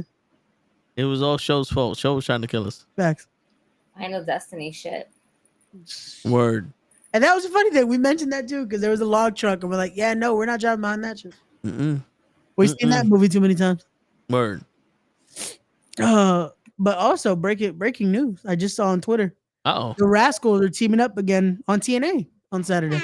I saw that, and they had a mystery partner, but we all kind of know it's Wesley. Oh, Yeah, is that like all of them? All three, yeah. All three are teaming up. Okay, because I noticed that. I remember seeing it. It was like a mystery partner, but yeah, because they had tonight they did Rascals and Kushida, and then William Regal's son basically took out Kushida, and they needed a partner for Saturday. So they did their little treehouse gimmick promo, and now it's going to be Wesley, Trey Miguel, and Zachary Wentz against No Quarter Catch Crew on Saturday. that's Nice. dope. Yeah. That's really dope. Oh, I did didn't you see? see? I did not see NXT. I was too busy having fun. On the block with the water pump, being surrounded by other children, and having a water balloon fight with other people that I was part of my community on Tuesday. Look at me. Hey, you got enough for this century. Did you see the post that Lay put in the group chat about Jade? That she's not. Well, it's literally one of the last posts. Is it? I'll read. I haven't gone to the group chat. Okay. Well, it's his. No, it's not his last post, but it's one of the last few ones. It's like About two what? before the About Hogan. who? About Jade Cargill. Boom. All right. Thank you. Yeah, I mentioned it earlier. Concerns over Jade Cargill's WWE progress.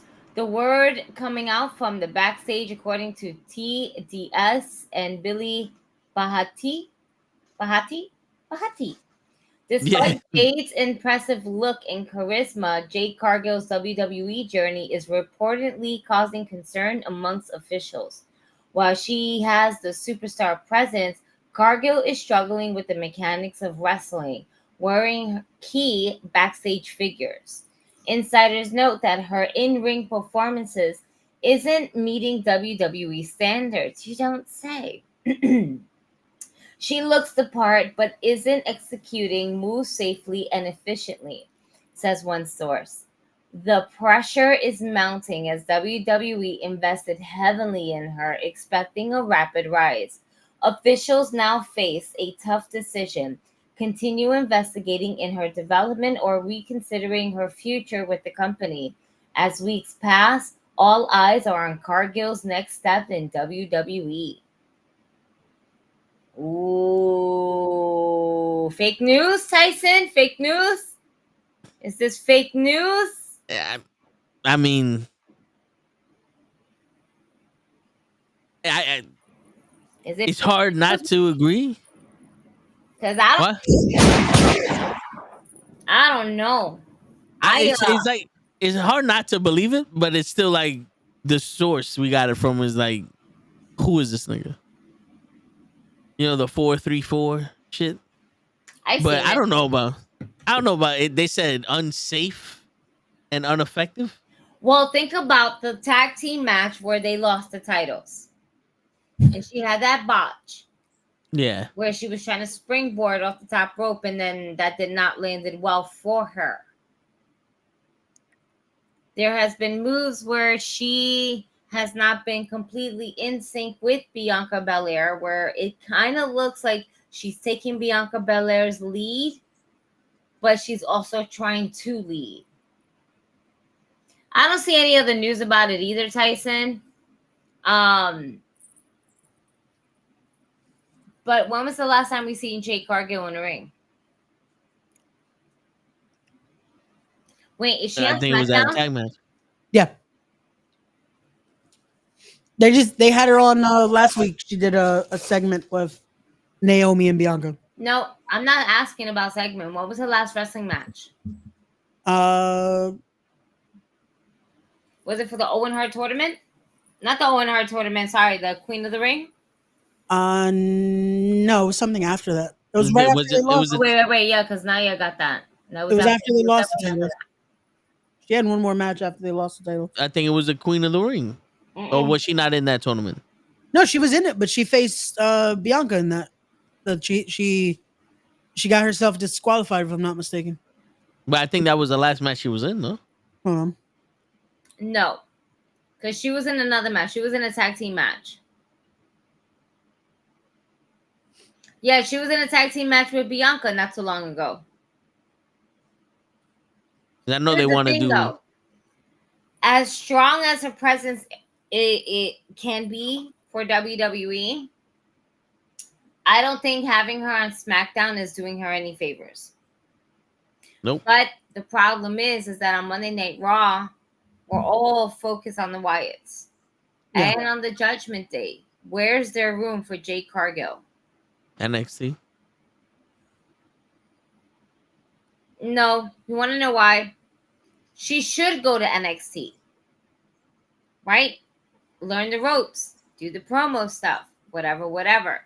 But sometimes money talks and bullshit walks. And when they see somebody that has that star potential, they probably offered her, you should go to NXT. And she's like, no. I don't belong there. Because I promise you, NXT was possibly the first offer until she turned them down. She's like, I don't need this. I can go back to AEW. No. Let's renegotiate. Let's put you on Fox. Yeah, I mean, shit. She's a hot commodity. The thing is that she needs to tighten up her wrestling skills. Jade Cargill is an athlete. She is not a wrestler. You have wrestlers in AEW that are wrestlers. So maybe they retired or something. They did not retire. Sting, are we talking about Sting? The amount of money that they offered her to even get her to sign, NXT was never an option. Word. There's no way. There's no way NXT was ever an option for the money they offered her or paying her in general now. NXT is an option only for an appearance. And not even that. No, but I'm saying because that the money that she's making, okay, with this you also have to make an appearance. Like it was a thing of you wanted to make her the commodity because that's what they were treating her like in AEW. The issue with this was everyone kept rushing the debut. When is it coming? When is it this?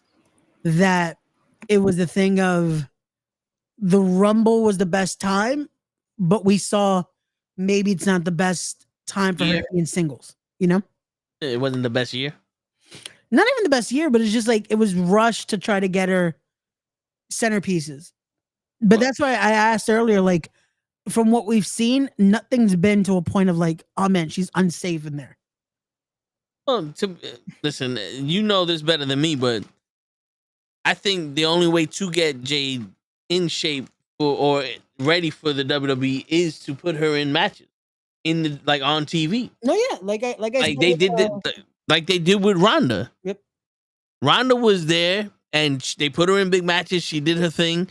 The credit to her, she was more able to do those spots with the people that she worked with because it wasn't strength based. And you know, a lot of the shit with Jade is strength based. But the more you put her on house shows, the more you put her on the main events, the more you put her on stuff that people wouldn't expect to see her on, and you don't really see her on, the more she'll get comfortable being there. Because you could be in the practice center all you want, you can be in the performance center all you want, but until you're in front of the crowd, you don't know, you're not used to it. It's like you're in the batting cage, and yeah, I'm hitting these 100-mile-an-hour fastballs all day. Yeah. But when Nolan Ryan's standing in front of me, I can't hit the wind that comes with the motherfucking ball. You know what I'm saying? So I think that's where it is. It's like they're trying to make her an Undertaker type draw, where it's every once in a while you see it, it's a special thing.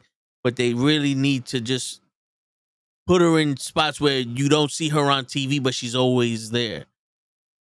It's like and what was his name?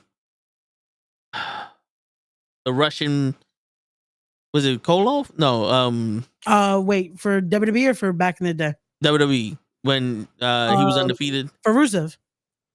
Who? Oh no, for Vladimir Kozlov. Yeah. He was undefeated on TV, but he would lose in the house shows. You know what I'm saying? So it was like, I think you should do that because you don't really see nothing.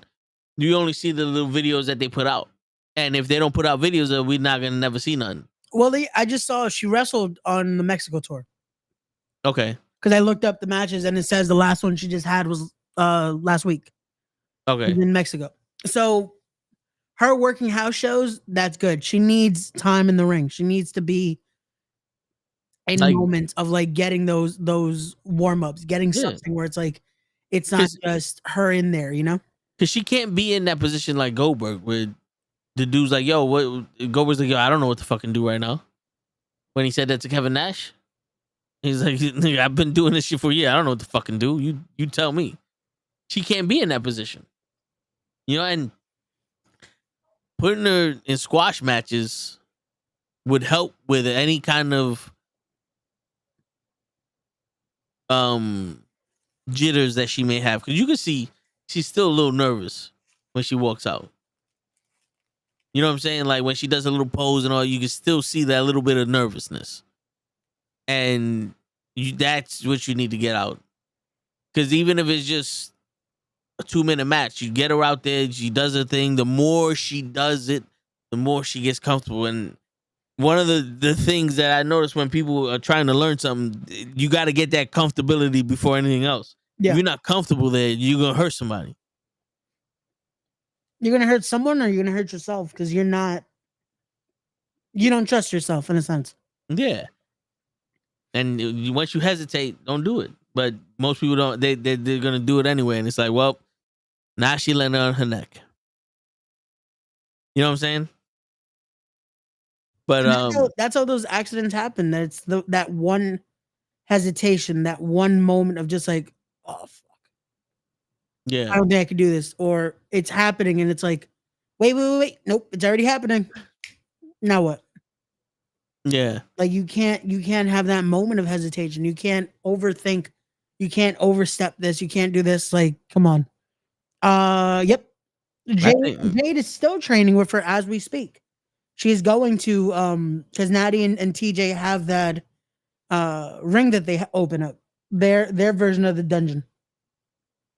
A lot of people are going there. Everyone loves them. Joe Hendry is training with Natalia and TJ. Like, come on.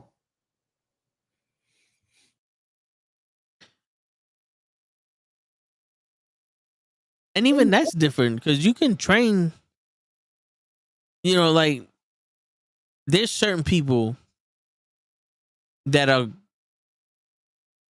sparring partners that you look at and go, bro, if you had the mindset or you can get over that nervousness that you have when you stepped in the cage, you'd have been a world champion.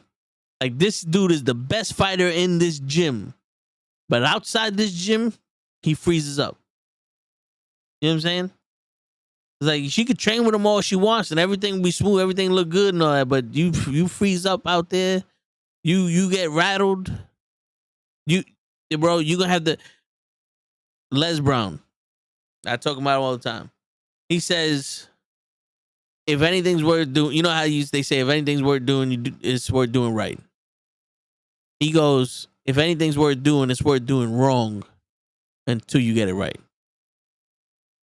You know what I'm saying? So let her go out there. Let her make her mistakes. Hopefully it's not a big mistake. Yeah.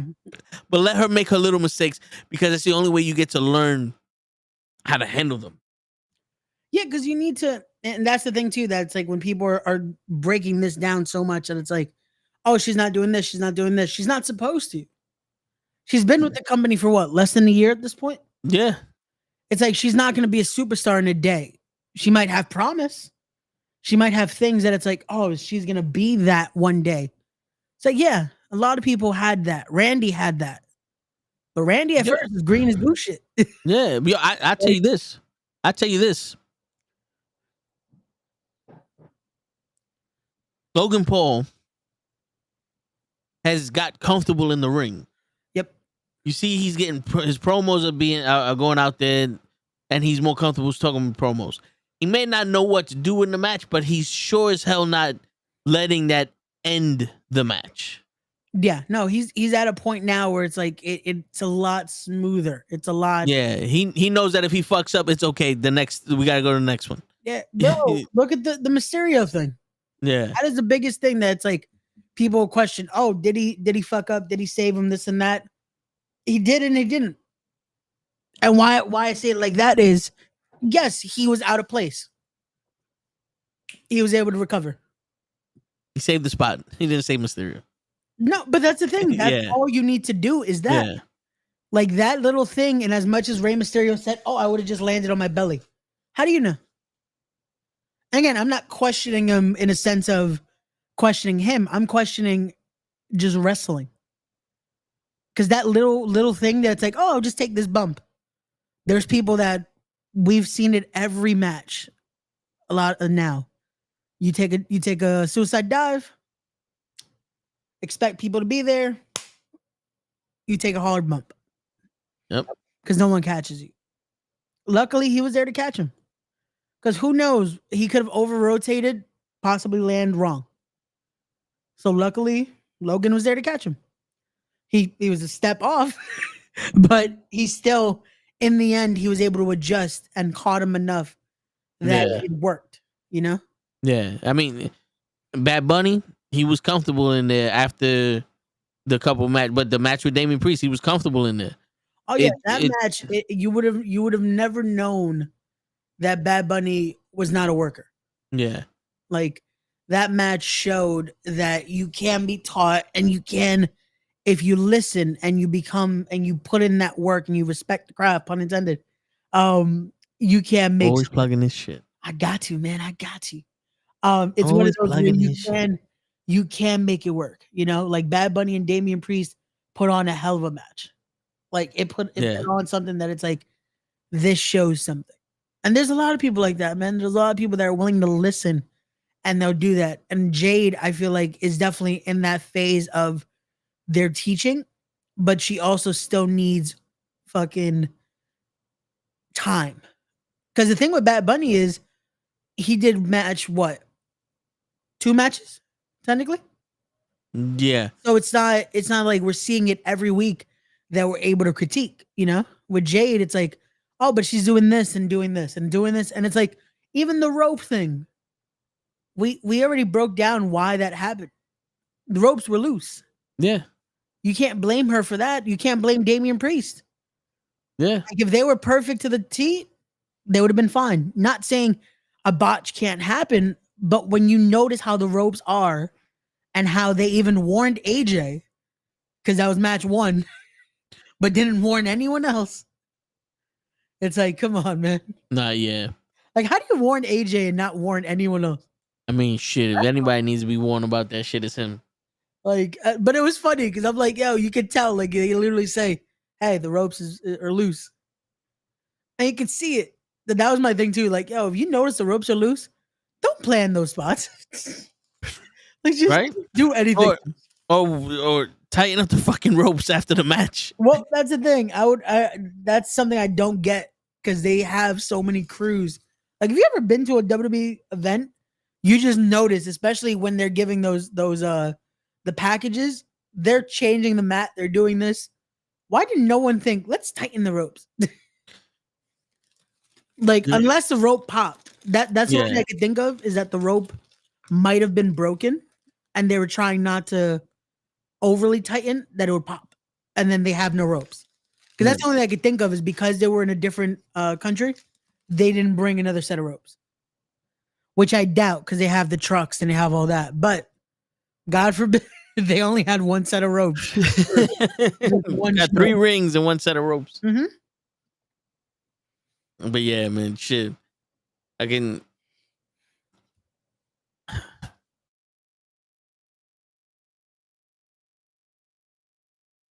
trying to remember what you missed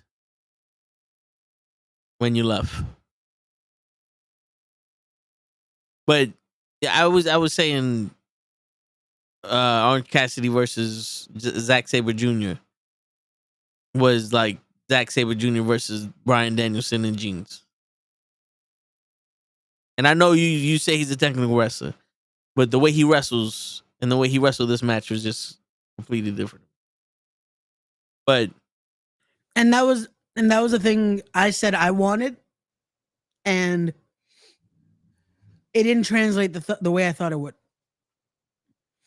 Because again, I know Orange Cassidy can wrestle. Yeah. Like, I know I've seen what he can do when they let him wrestle. And if you watch Chikara, you can see like he is as good as Drew Gulak. He's as good as Zack Sabre Jr. Commentary didn't help. That's another thing I brought up. Legit made it seem like, what are you doing? Because Taz basically kept telling people, oh, he's not supposed to be able to do this. It's like, hey, let's just play it out. Don't do too much where now it defeats the purpose. You know what I'm saying? Or play into the look, Hikaru Shida's watching us. What's going on? Yo, or play into the fact that it's like, yo, where did this come from? Yeah. You know what I'm saying? Like, because I'm pretty sure somebody would have mentioned in the WWE, yo, Orange Cassidy's studying Zack Sabre Jr. Or, you know, he's pulling out a different side of himself or something. You know what I'm saying? Something. But it's so awkward. Like I mentioned that too. It's like sometimes during these matches you get. So what you want to talk about? I don't know. He's got him in a headlock. So do we mention the sponsors? This is brought to you by Woo Energy Drinks. Yeah, it got him in the headache. Feels like that. Yeah, he's like, it feels like that. But it's like, yo, Tony, you want to not curse right now, bitch? Yeah. Like, okay. Like the commentary just feels out of it sometimes. Like I said it earlier on the podcast that I was like, sometimes commentary feels like it takes away from the match when it's supposed to enhance it. Yeah. And that match, commentary took away because it made me forget about Orange Cassidy knows how to wrestle, and Orange Cassidy knows how to be a technical savant. And this match, it just made me feel like Orange Cassidy is stupid for going hold for hold with Zack Sabre Jr. Which it should have made you feel that way if they went on the route of Zack Sabre Jr. is just better than Orange Cassidy, and Orange Cassidy can't just admit that he's not that level. Yeah. But it was, He's stupid for going hoe for hoe with Zack Sabre Jr. because he's going hoe for hoe with Zack. Like, wait, what? That's kind of like saying, yo, paint the room blue, but why are you painting the room blue? Legit. Like, it's like, what? Hey, do me a favor. Do this for me. Hey, why are you doing this? You just asked me to do you a favor. Yeah. What the fuck? What do you want me to do? No, I don't want you to do that no more. But you just said, okay. Yeah. I mean, it's just, bro, like I said, I'm losing it for AEW. They're losing me. Because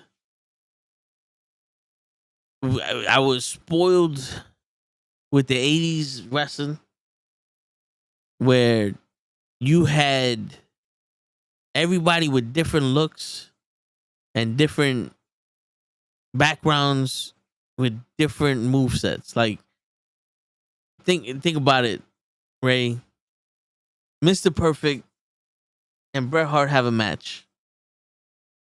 And the British Bulldog is just as technically sound as Mr. Perfect and Bret Hart.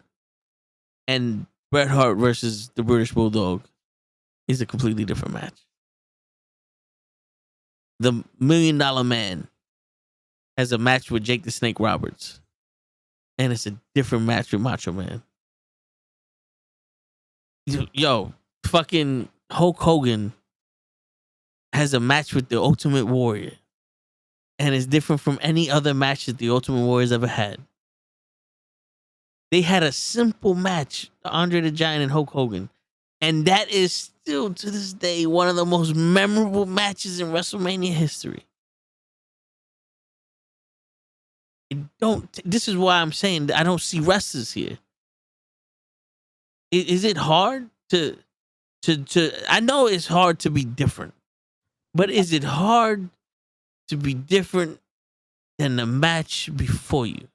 Or is it hard to be different than the guy who wrestled the guy before you? So now I have to ask you that. So is it originality isn't there in general that you're not seeing, or is it the originality match to match just from the product standpoint?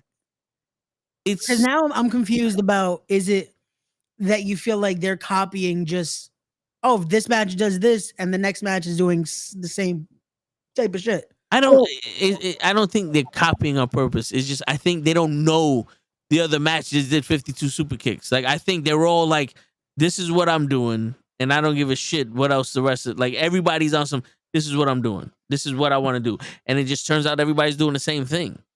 Okay. You know what I'm saying? Like, it literally, you think of that match with MJF and Will Ospreay. Yeah. What do you think? A high flyer and a grounded wrestler. Instantly, I'm thinking MJF's working the legs of Will Ospreay. Yeah, he's trying to slow down. He's trying to slow him down. Yeah. Will Ospreay showing him that he's faster. And it's just one of those things. Like, that's the different match that we want. Because what do you, like, when a boxer goes into his profession, you start him off with easy guys. You start him off with this. And then you go, I want to see him against a brawler. I want to see him against a technical fighter. I want to see him against a champion. I want to see him against this. You get different looks so he can adapt to different styles. Like, I'm like, yo, even the outcome, like what you described to me, I was like, I didn't see the match, and I already done told you that they did 2 draws with Bryan Danielson and Cowboy and with Omega. And then they did this with that. And didn't he do the same shit when he had that Iron Man match with Bryan Danielson? He couldn't fucking breathe, and that was the best shape of his life. You know what I'm saying? I'm like, yo, I mean, listen, bro, I don't know what you're telling me right now. I honestly don't know where to, like, even Gigi was just, they were confused with what the message of the end of that match was. You know what I'm saying? Because it sure as hell wasn't, I had to pull everything out of me to get to the end of this match. I think that's what they want. Because Will Ospreay and Swerve did that. Yeah. Like I told Gigi, I said Swerve was on some, bro, I will pull this trigger. And he did it. Yep. 3 times. He pulled that trigger 3 times on him. Yes, he did. I don't know what you pressed, but I think that was maybe Gigi. All right. Oh yeah, That was my microphone. All right. I'm here. No, because I heard the echo on me. I'm like, so I was about to be like, yo, Ray, I don't know what you did, but you fucked up. yeah. No, but you know what I'm saying? Like that's what, but you. Yeah, but I hear that, and it's the thing again that it's like what I was trying to decipher, because at the end of the day,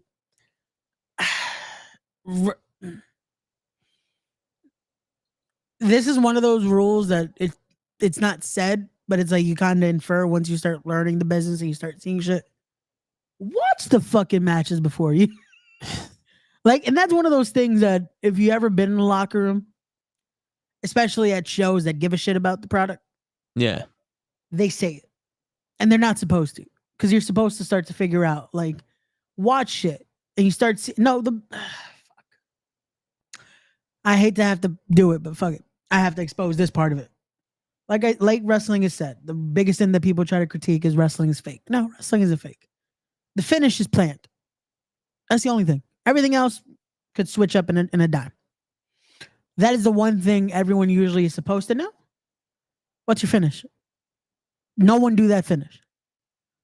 No one do this. No one do that. Yeah. Protect this. This is the move they're going for. So you better not try to fucking do that as a falsie. Yeah. Because that's, again, it defeats the purpose. Because if this guy just hit a brain buster and you hit one in your opener and kicked out at 1, why the fuck is that guy taking a pin? So it's shit like that. But I agree with you that, yes, unfortunately, and that is also the unfortunate fact of a lot of shit in wrestling, that you see, oh, we're going to do this, we're going to do this, we're going to do this. Next match, we're doing this, we're doing that, we're doing this. And it's like,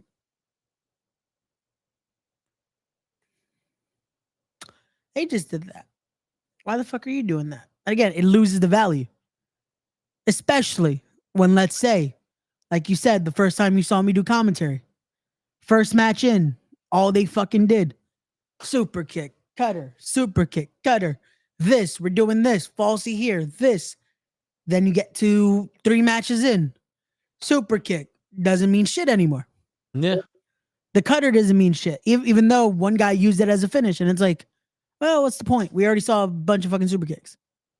But then it's moves that it's like, once it's done a right way, that it's like, oh shit, yo, this weekend, shout out to fucking Andre Paulino, hit the cleanest tornado DDT I've ever seen.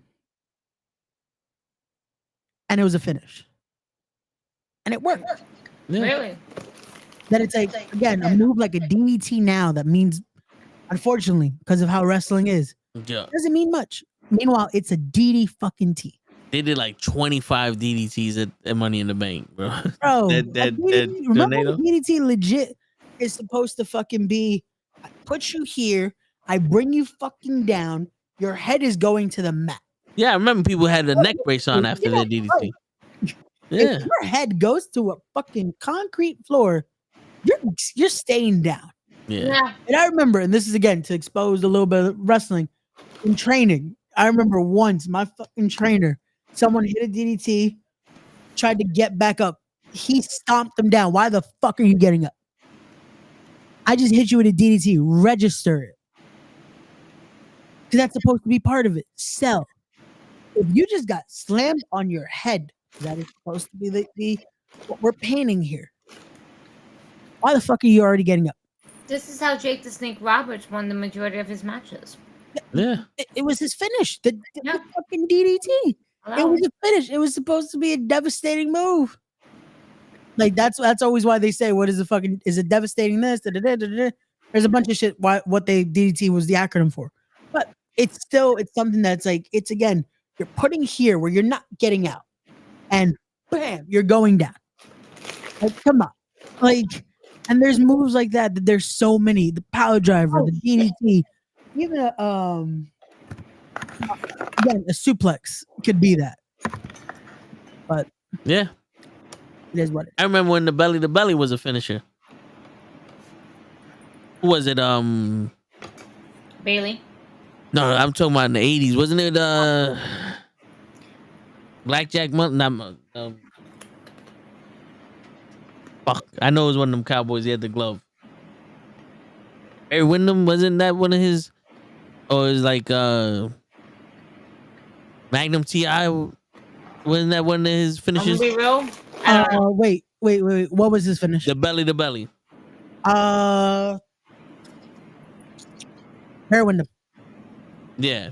Sorry, I had to I had to think about that. Yeah, that was a finish, and then Bailey did it also. But then I can't deny it when Kurt Angle did a belly to belly. That shit was beautiful. You know, but it still was different. Like, bro, it's to me. I feel like I'm getting cheated, but by the best in the world. By CM Punk? Yes. No, but yes. And you know what? I get now the frustration, because the issue is when you're saying that you have the best wrestlers out there, and granted, they have a stacked roster, as does the WWE, as does a lot of independent companies. And the issue is when you're going to say that this is where the best wrestle and the wrestling is in the forefront, there's an issue. Yeah. And the issue is, and this is something where I will say, not to play sides on any, both major companies right now, I don't feel like wrestling is the forefront. Both say it is. And right now, tell me, when is the last good match WWE has put on? Not an okay match. Give me the last good match WWE put on. Wrestling wise? No story, nothing that gives it a caveat. The last wrestling match that was good WWE wise.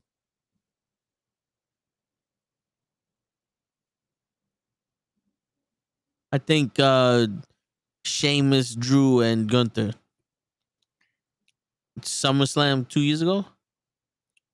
Okay. You can't think of anything more recent?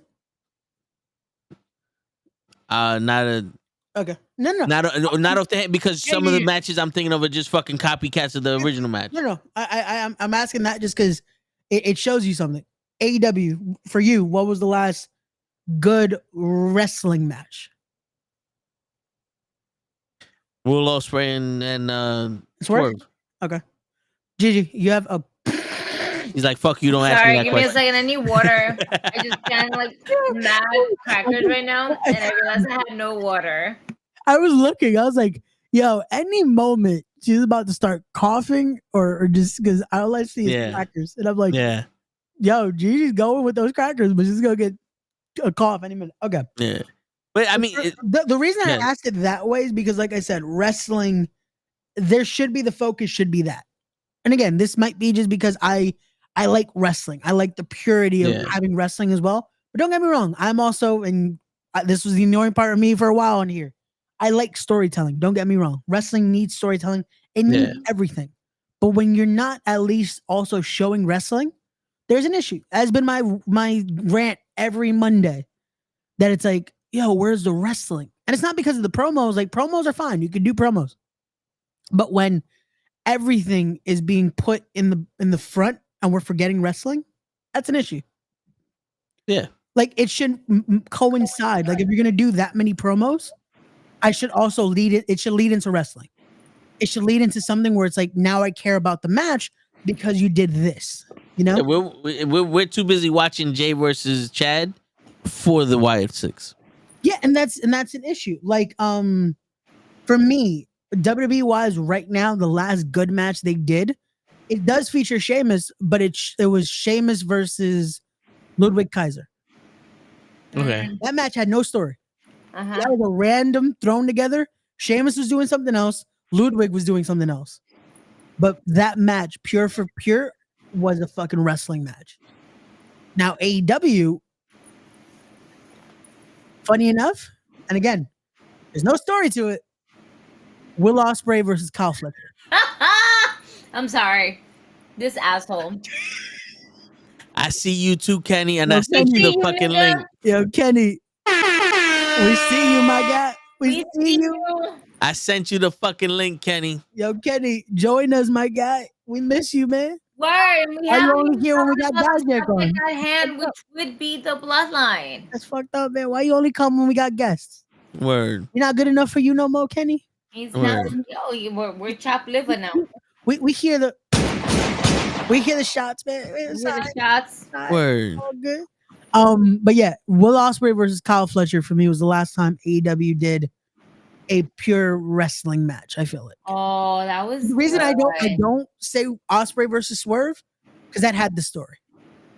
That had something like we were ready to see. So you're talking about a wrestling match that had no story to it. Nothing that whatsoever. there's a caveat to it. Nothing that it's like, oh, the match was okay, but this makes me like it more. Like a match that it's like it showed wrestling. It didn't show, oh, there's something to it that it's like, even if it's okay, it makes it more. Like that match last night, the Iron Man. That 60 minutes, it's like it's an okay match. Issue is everything else is what pushes it. Like, oh shit, he was able to last the 60 minutes. Oh shit, what are they gonna do now? Oh shit, what's gonna happen at All In? That's what keeps us intrigued in it. Yeah. And outside of that, the finish is fucked. So it's like, why do we care about the match? The finish was Yeah. so trash, man. Well, but that's really, matches. that like really genuinely disappointed me. I saw a match like that last weekend on a stacked indie show. The match was good. It had story, it had character work, it had all this. The finish, I was talking to a good friend of mine last night, and I'm like, man, why would you do this? You ruined a great match. And I'll tell you off the air what the match was, but I was just like, this match, everyone was looking fucking forward to. And you I hate fucked up when the people finish. do that. Yeah, and you know, I would rather you not give me the match if you're gonna give me a fuck you ending. You know, especially if it's a match that like Will Ospreay versus MJF is a match everybody wants to see, and if you can give me a fuck you ending on it, it's like you should have never gave me this match. Give it to me when you're ready for I'm it. wondering if that the reason why we gave ourselves a fuck you ending, right, was that we're gonna have a rematch and it's gonna be in Wembley, where it's gonna be a legit clean match. MJF is gonna pretend to do what he gotta do. I'm just really just, you know what sucks is that for AEW, for us, for a lot of us, there's a lot of wrestlers that were injured that just got there, and it's like we're kind of missing that particular star power. Yeah. And we just got Britt Baker back. Yep. After hearing the craziness. Well, we got Sting back on Wednesday. Yeah, I was so mad that Tony didn't do it one more time. It's Sting. Wait, didn't he retire? Told you Sting was coming back. Yo, I was waiting for you to be the one to post it in the chat. I told you Sting wasn't gone. If somebody was coming from the Raptors, it's Sting. We got somebody with a Sting mask. I bet you it's Sting. That's it. We know what Toe's wearing for Halloween this year on the podcast. Shit. He's gonna be Sting. He's gonna be Sting. He's gonna be Sting. You don't want me to wear my Hulk Hogan shirt? Make Hulk Hogan Hulkamania better? No, again? you definitely don't want to wear that after. I mean, if you want to be a supporter of Trump, that's how good your boy is. I see the post. Yeah. I mean, Trump is unkillable. He wants to support his hero. And when the hero comes along this year, so you can't with the strength to carry on, and something finally see the truth. There you go. And you fucked me up, goddamn toe. Shit. I'm just trying to do, adult things here. I hear you. I'm not really focused on karaoke right now. Let me get another drink in me, and then come see me in 20 minutes. Word. So, speaking of 20 minutes, let's get to the main event. Ray's been dying for this one. Hold on. Now I think I have a. Oh, Well, you got another call? God damn it, Raymond. Now time for the main event of the podcast. As we discuss the Bloodline in its entirety. New, old, then forever. Bloodline. Acknowledge us, damn it. You know, it would have been better if I would have been like this. And doing this voice, so it's just creeping y'all the fuck out. Well, I promise you it's not a jump scare for me on that one, all right? Oh man, that video blew up for some reason. People just love seeing Gigi fucking freak out. yo. I had that's why I had to do the edit, because I was like, I don't think they understand what the fuck is going on. Oh no, yeah, it's funny just seeing like you just scared out of nowhere, but then seeing why it's like, oh, that makes more sense. Yo, do you know every single video I post up, I get that monetized warning shit?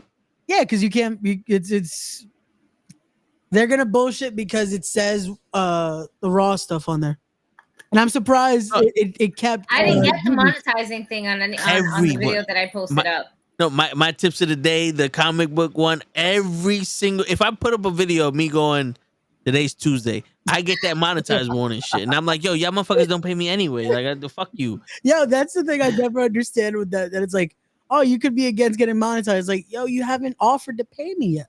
Yeah, like I don't even know how this shit works. I didn't get that at all when I posted up the WWE stuff. Yo, that's the thing I don't get, because YouTube will be the first one to take that shit down, but then every other social platform, all I see is like, that's the TikTok format, is have your camera above and then have what you're showing. But if you, God forbid, you fucking post something else, TikTok takes it down too. And I'm like, how the fuck can you post this? You have to post it reversal, like a mirror, not original content. So it's original, but in the mirror reflection. It's the most dumbest thing. And then you put the volume all the way down where you hear more. If you look at my video, that's some bullshit. Essentially, the video is basically like reversed. I don't know what other way I can say it, but it's legitimately reversed. So it would look like this. It would change the side. And because the WWE and all that other stuff logo is on the other side, it kind of triggers it. And the volume is up, but not up to the point where it's gonna fuck it up. Yeah. Oh no, so that makes sense. So that's why I was like, how? Because I keep seeing every like when you see like people reviewing like the Raw watch along type of thing, and then you have the video underneath there. Yeah. I know. I've been noticing that. I'm like, how? Like, if you post a clip like in a highlight, it's quick to take it down. But they do that, and I'm like, how the fuck? Like, it's like more live in the moment type of shit as well. That shit makes no sense, but I get it. No. If you give it a couple days or a day for it to soak in, they won't fucking take it down from you. Yeah. It's like when you do it immediately, though, they will. No, but I'll see people post it like that morning after. I'll see a bunch of clips of like their reaction to this, their reaction to this, their reaction to this, and it's like, and it's still there. Like I'm like, just a few hours. You can also use the hashtags either. Sometimes hashtags can be more damaging if you want to use it. Yeah, because I guess that triggers it too. Like, oh, this is about that. Okay, that makes sense. We was gonna call him Michael Jackson sitting on top of the world, but now we're gonna have to call him Michael Jackson sitting on top of the world as long as he in the Beverly Hills Hotel, because they don't accept niggas in there. No, you have to say sitting on top of the world with Michael Jackson. That way it's a little bit the same, but yet a little bit different. Rewording is quite. All I heard was because I'm a Spanish man, they gonna stop all progress that I have in this motherfucking world. I got a copyright strike for a video I didn't even post yet. They're gonna put a banana in your tailpipe. Word, these motherfuckers. Yo, I got to the point I said, keep it. Kiss my ass, so what? I wonder if I post my video, if I will get hit on YouTube. What, the reaction? Yeah. Have you posted with that on the bottom? More than likely. Because WWE, that's what I'm saying. WWE, you can post something that's not even their content. Yo. And if it smells like their content, they'll hit you. Yo. They hit me when I used to play 2K. I would make my own graphic. And they would come fucking with, oh, this is from Raw from episode 200 and something from 2007. I'm like, how? Because they put the timestamp, and I'm like, that's my graphic. How is this their content? Bro, show played a half a second of Baron Corbin's entrance when the register was happening, yeah, and we got copyright struck. Wow. I'm intrigued. Now I want to see if I can do it. Oh shit, GG. I mean, yo, you probably could. My following base on YouTube is not as high as any of my other social media platforms. No, but if it gets, I wish I had more time to put effort into my own YouTube channel, because I would like to do like my own little YouTube, like, oh hey, here's what I think. But I don't even have time to fucking edit, or even have the mental capacity to try to edit.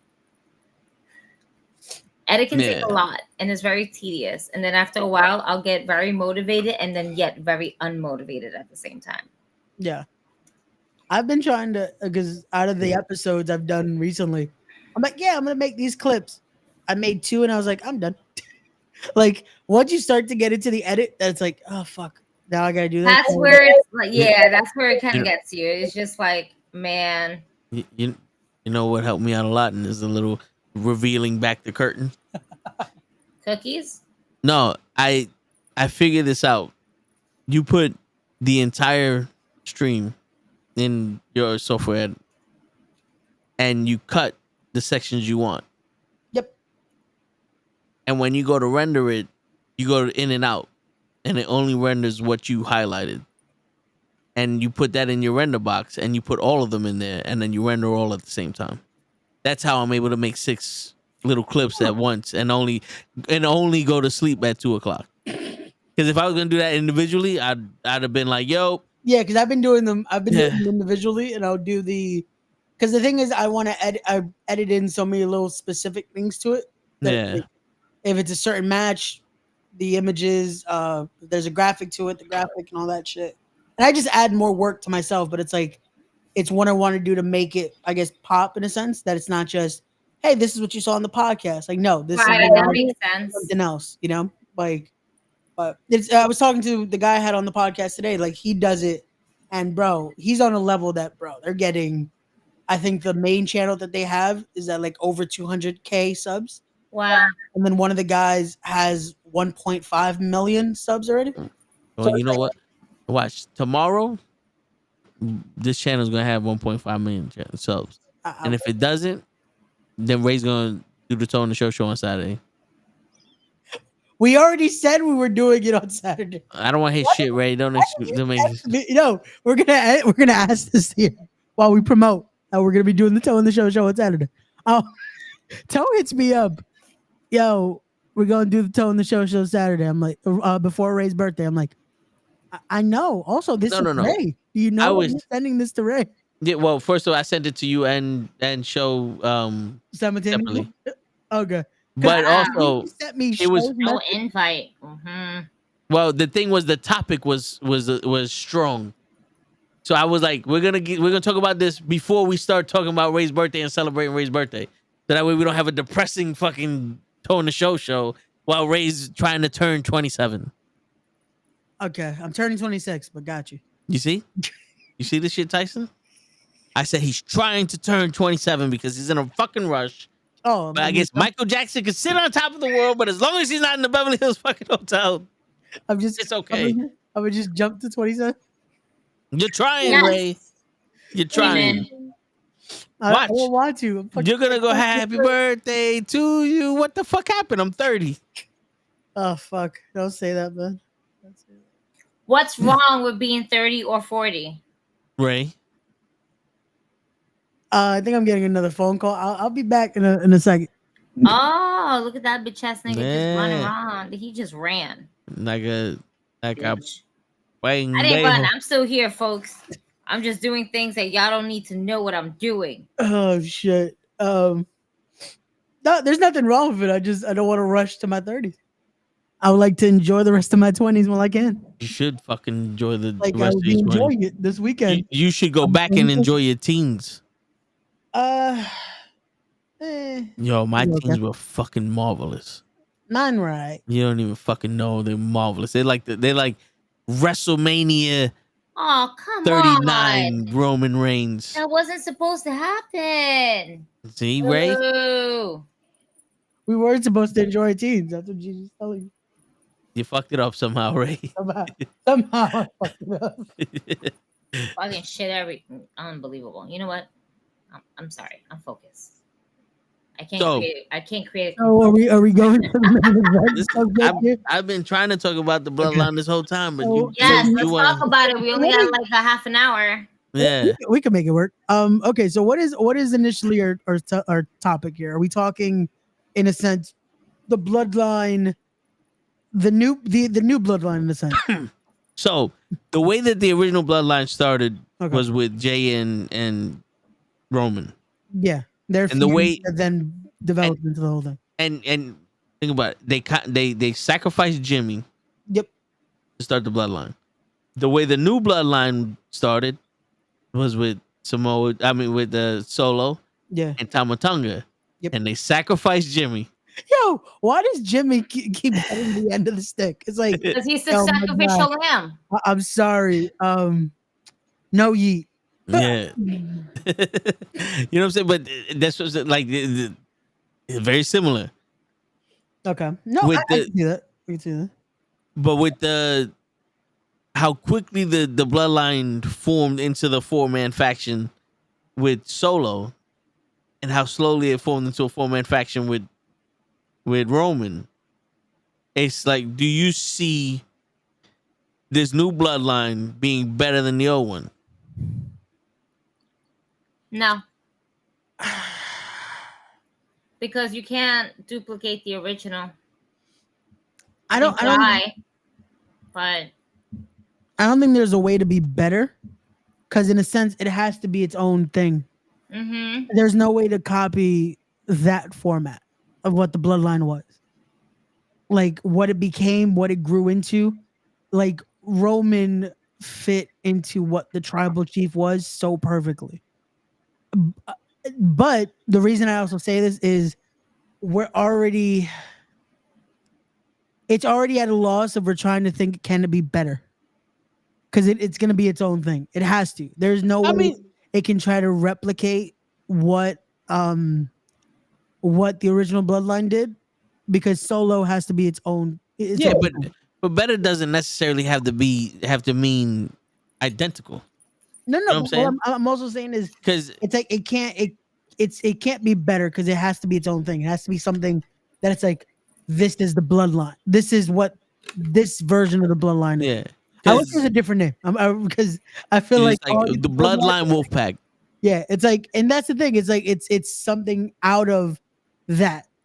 Like it's like how you compare the NWO to the Wolfpack. Yeah. Like, they both are. It's like Wolfpack was better. NWO. Yeah. It's that, like, this to me, it's gonna be its own thing, because the way Solo is leading, Jacob Fatu again is better than realistically all the members outside of Roman. Word. Like Jacob Fatu is out pushed already, just in his initial debut. It's already like, in my opinion, he could have been the new tribal chief right now. Like, yeah, but he had the charisma for it. See, because this is the thing though. Like when Roman became the tribal chief, this was actual official. The elders gave him the lay. He ran the shit. He was, saying he's making money for the blah blah blah. It's almost like Solo's now a gang leader. Yeah. The bloodline is his gang, where Roman, the bloodline was his family. Because that's what it was supposed to be. Like it's the craziest thing when you really look at the bloodline right now. Solo and Jacob are the only two related ones in the group. because the Tongans aren't related to them. Yeah, but they're recognized. No, but you know what I mean? That it's like they're not family related. They're not blood. It's the bloodline. The bloodline is blood, baby. Yeah, it's like it's so, but also just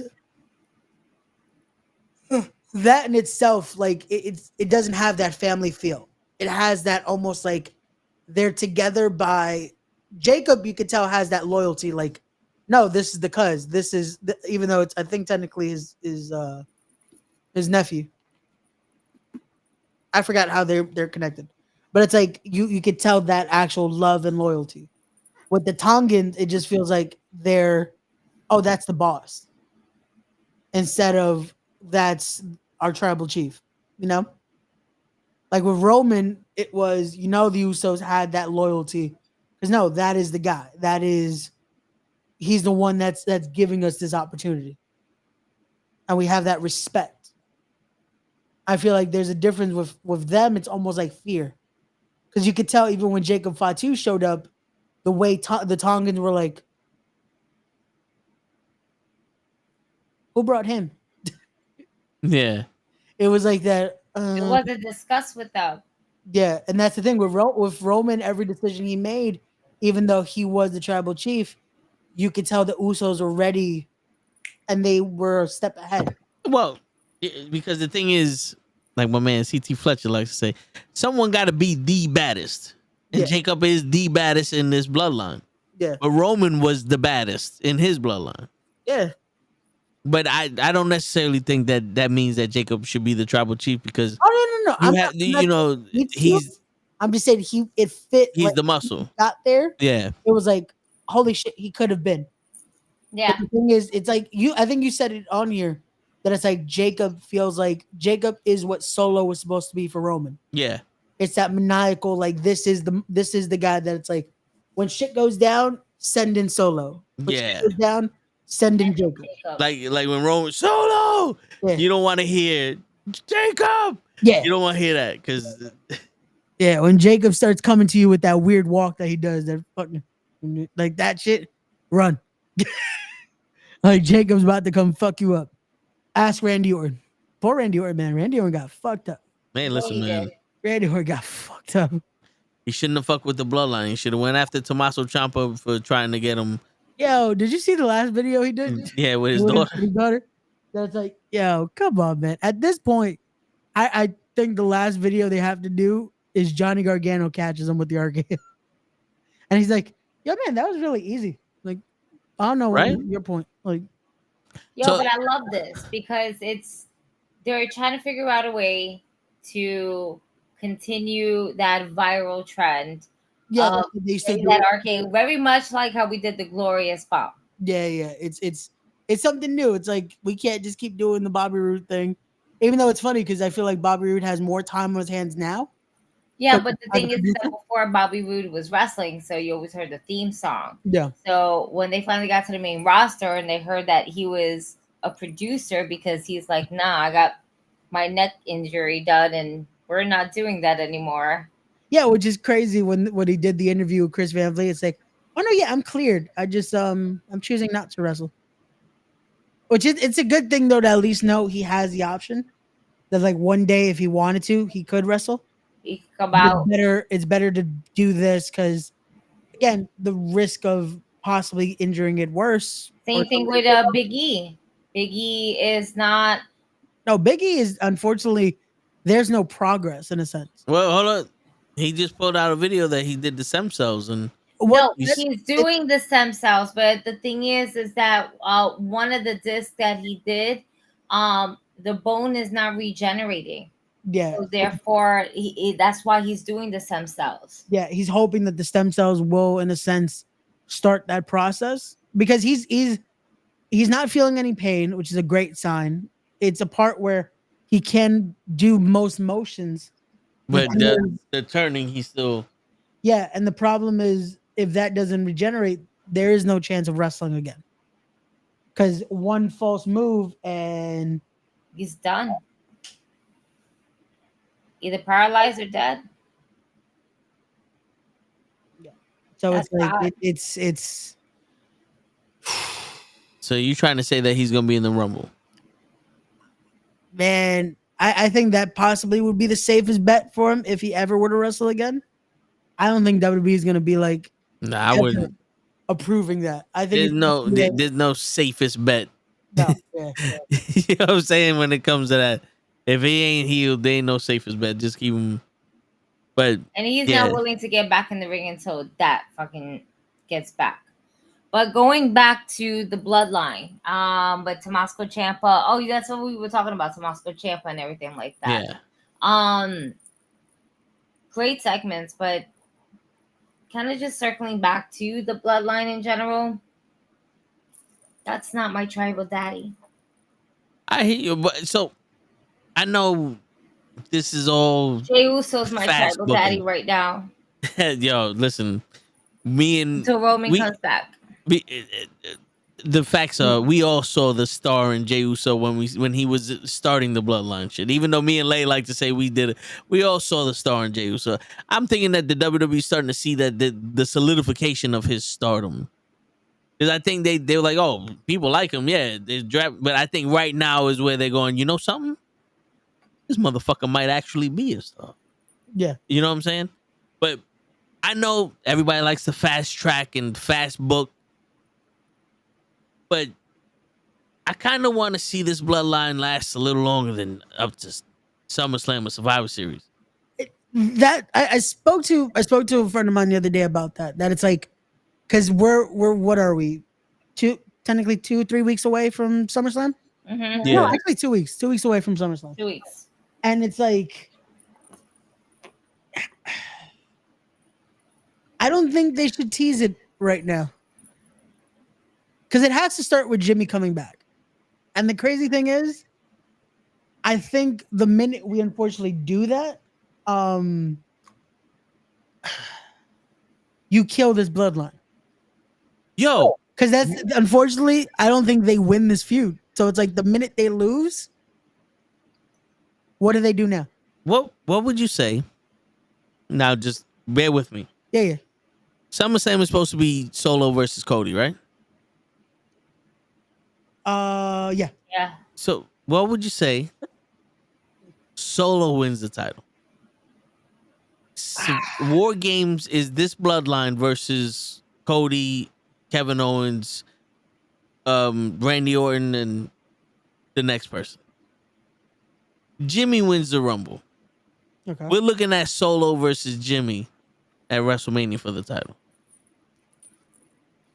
And we don't see Roman until maybe after that. We give a chance for Solo to become that strong guy. Because if Roman comes right now, he's squashing Solo.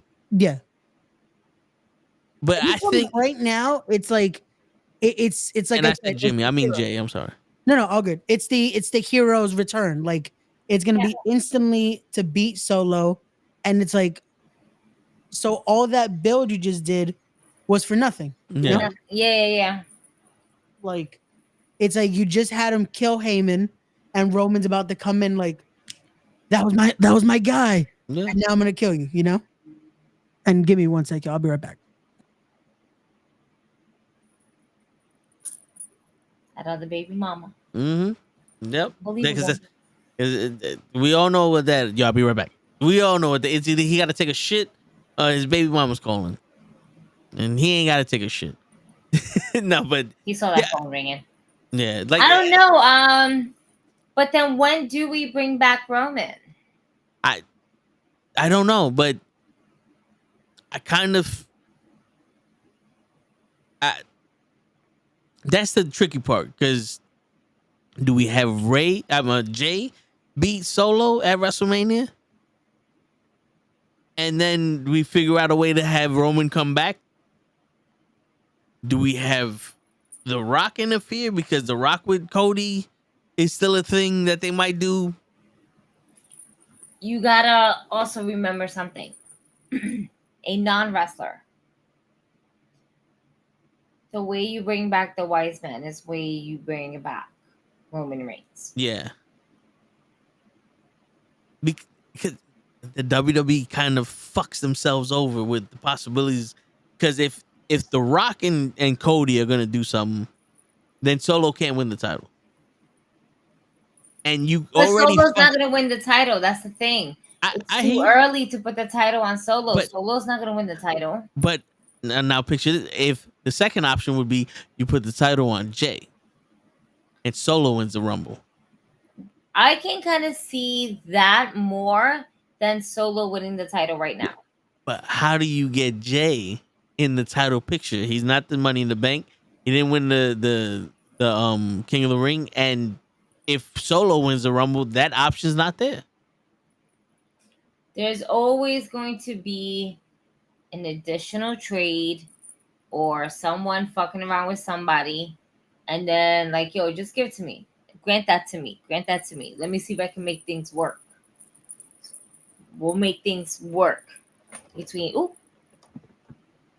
So my leg got stuck to the table that's holding my whole thing. Hence why I had a little mini earthquake happening right now. I don't know why I thought all your green stuff fell on the floor. I was like, uh-oh. No, absolutely not. So my table that my laptop is on is one of those kind of like center tables for like the living room where you open up the top part and becomes a desk for your laptop. This is my setup. I have a nice little spot so I can put my feet up. I got some stuff back there. It's good, but it's also very low. And my leg got stuck to the table at the bottom of it. And here we are. Word. At least it's not that heat wave that we've been having. Dude, today was probably the best fucking day that I felt within the last fucking 2 weeks, it feels like. Yeah. It's been really bad. Really, really bad. So I'm really happy. Well, this heat, we still got SummerSlam. We got heat wave. We got a whole bunch of shit happening. Yep. And then all in and all out, right? Something like that. But the bloodline, what if The Rock is the one that Solo's taking these orders from?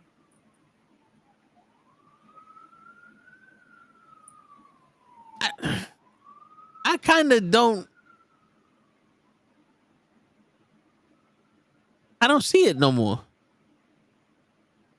Do you not see it now because it has not been in the forefront? I don't see it now because Solo's taken to this role real confidently. Okay. You know what I'm saying? Like, I don't like if it's like it would be if The Rock came out and says, I'm the one that's controlling the shit and I told Solo to do this. We're gonna get another Dave LaGreca rant and just be on some we didn't want you. It's like, and then The Rock came out and said, I'm the one who said that Solo should be the guy until I get there. You know, like it's weird unless The Rock is an elder, not like The Rock is straight out.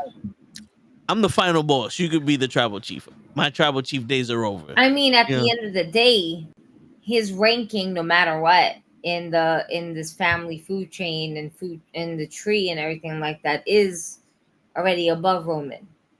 Yeah, but just by his now age. It has to be. Unfortunately, after Roman's dad is passing, that it's like right now exactly for him to be that lineage of like he's older and he's higher ranking. So he goes up to the next higher ranking where. In my opinion now, because everyone is expecting for Rock to be the reason that Solo took this mantle. That's what if they really want to sell Solo as this badass, I want Solo to be like, I don't need your approval either. You lost. That's why I'm sitting here like, yo, he's too comfortable as you know what I'm saying. Like this motherfucker's like, yo, I'm free now and I got my own people. Yeah, that's what I want. I want it to be that, like, again, he's Now, maybe ruthless, no chain on him. like maybe Jacob Fatu is following the orders of The Rock. And that's how you can get the Tungans, The Rock, and Jacob versus the Uso Solo and I don't Roman. know about that because it when you hear interviews about Jacob Fatu, like where he sees The Rock, he's like, The Rock is like a distant cousin. So, like, he's our cousin, you know, he's a distant cousin, but yeah. Like, he's more closer to Solo in that sense of way, you know, like you can write the story like that too, but there's like so many interviews where it's because he's so old compared to them. You know what I'm saying? Like I have a cousin that's like in her 50s, 60s, and it's one of those like, she's my cousin, but you know, it's more like an aunt. You have that, you know what I'm saying? Like, she acted more like an aunt than a cousin. Yeah, you know? like you have that gap. Like I've had when I was younger, it was like you look at certain cousins like, oh, you feel like that uncle aunt figure, you know? Yeah. It's like, and it's one of those like Rock is that person that it's like, yeah, you're a cousin, but we look at you as one of those. Yeah, when I was a baby, you was already signed to the WWE. Yeah, look at how they did on Young Rock, like how young Roman was compared to Rock was already. Well, no, Rock was also, he just looked older. So it's that we also have to put into perspective of the age range isn't crazy either. Hold on, let me actually want to look that up before we start. Hold on. What? How old was Roman? No, how the difference between. I think I want to say 8, maybe 9. Shit, The Rock is 52. Yeah, and yeah, Roman's that nigga 39. old. So wait. You say he's 52. See, now you gave me perspective. Wait a minute. Hold on. You guys are looking it up, so I'm just gonna guess it out. Anywhere from 8 to 10 years older. He's 13. He's 13 years older. Yeah. 13. Yeah, because Roman's 39. So imagine He's 39. That's a decent. That's not that bad. That's not a bad age. That's not a bad age at all. Still young whippersnapper. And Jimmy and Jay are 38. Yeah, so that's why they have that close relationship with Roman, because they grew up as that's the bro right there. Yeah. And Solo's 31. So he's the youngest. Yeah, and Jacob is 32. Yeah. Yeah, I did make that same face. I thought he was close to the Usos. No joke. Jacob definitely, unfortunately, got the looking older, even though he's young, because Jacob definitely doesn't look 32. No, I thought he was like at least 35. Am I bugging? What? Tamatunga's 41? No, yeah, I believe it. Yeah. Bro, he's been wrestling for a minute. Remember? Yeah. He just didn't wrestle in WWE, but he's been. And even he got some good motherfucking hair for 41. Yeah. Shit. Some bitch. So I was over here like, I'm jealous. Word. I look good, boy. I got a bowling ball head. Yeah. I just want to use it to just, like, you know what? Just slide him down the fucking alley. Let's see if we can get the whole thing. Let's get a strike. Come on, guys. 1, 2. Yeah. Head first. Shit. Oh, man. You be out. Word. I mean, as long as Ray goes through the table. I thought I'm okay with that. Why we gotta bring that back up? This man, we never forget this. Good. Shit. We don't need to put me through the table no more. So let's be real. Let's keep it funky like a monkey. When do we see Roman coming back? Realistically, the Friday after SummerSlam. I see him the Friday after SummerSlam, and if Solo definitely does win it, I think that his championship coronation is gonna have an interruption. You really think that Solo's gonna possibly walk out as champion? Remember, he thought Damian Priest was going to lose too. So. I still think Damian's losing it at SummerSlam too. He's not. But it's a thing of now I know he's not gonna lose it. Yeah. Oh, that was another thing that you missed. But Damian Priest, he beats Gunther. He's gonna solidify himself as an actual top guy. Yeah. Oh, this is where we finally solidify him as a top guy?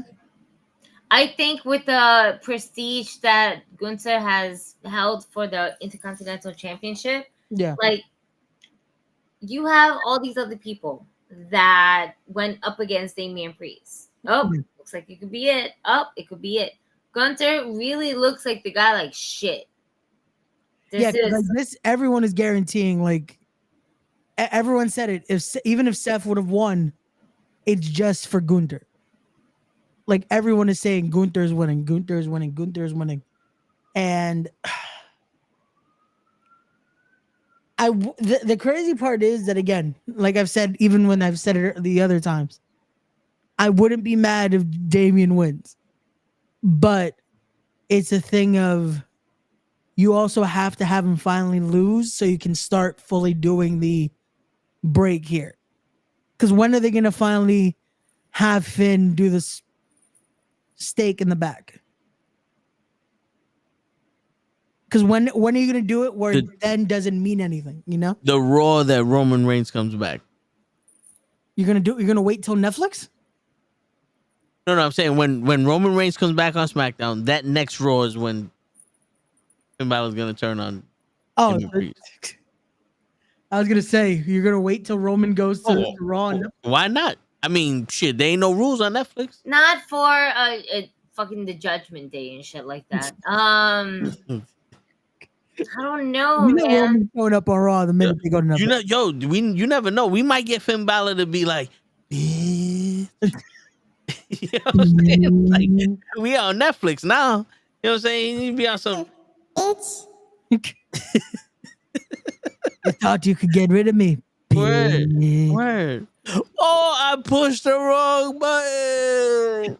Bitch. Yeah. I wanted some chicken nuggets too. Bitch. Word. Fucking chicken nuggets.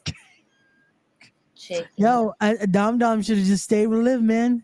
She got him chicken nuggets, a PS5, 2K. Rhea threw his flowers.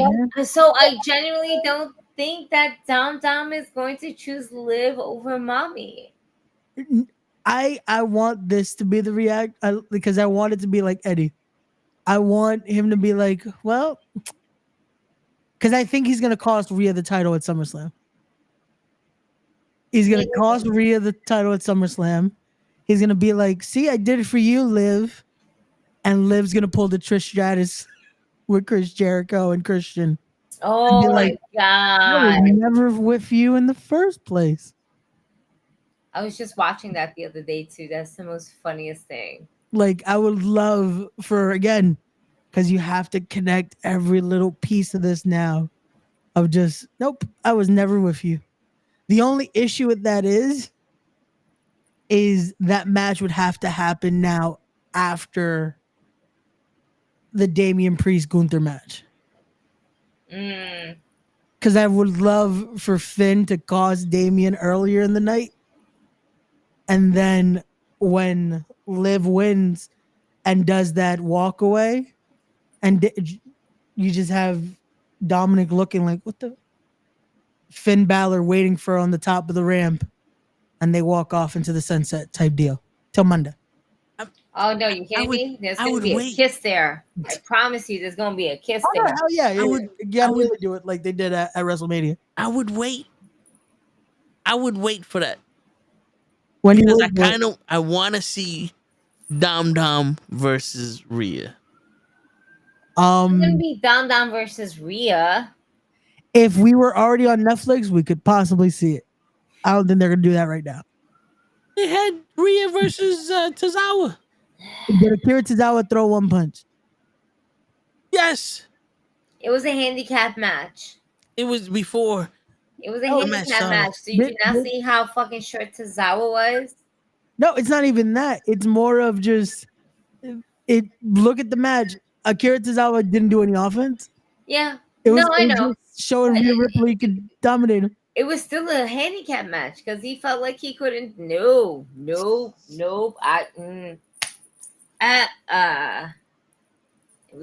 was his handicap. Therefore, it was a handicap match. Yeah, imagine this though, because little thing for you. Dominic causes Rhea the title. Yep. Nothing else. Dominic's with Liv, and now we get ourselves a little mixed gender match with Finn because Damian Priest can't be bothered with the shit, and Rhea versus Dominic and Liv, and Finn turns on Rhea, and he goes with Liv. And JD McDonough and Dominic and Finn are with Liv. I feel and then Damian Priest is like, yo, what the fuck? Nah, man, I think it's because she said she wanted to take everything from her. The Judgment Day is what she really has, not Dominic. But imagine. The one person that Liv cannot take is going to be Damian Priest. Therefore, it's going to be Damian Priest and Rhea Ripley versus Liv Morgan and Finn Balor. Yeah. Yeah. But at one point, Finn is going to be on some, I got to go my own way here. We ain't got no more group. Well, no, that's why I say you have to. You have to stab him in the back. You have to do something where you really have that dissension. This is what he's going to talk with Rhea. Like, he's like, I'm going to help you this time. But I'm done with all this shit. And you can have Carlito do something with Rhea or something. I don't know. Damien has to do his own thing. Yeah, because he's been saying that shit for ever since Rhea left. I don't need the Judgment Day. Yeah. But that's why that would be the swan song. Like they get their comeuppance, they get the win. Yeah. And then it's like, well, this was fun. Do a throwback to when Edge is still in the group for a second. And then they go their own ways. Yeah, what was it? And then Carlito. What was the name? And then Liv creates the Filthy Animals 2.0. There you go. Finn can be black again. Dominic could be his father again. There you go.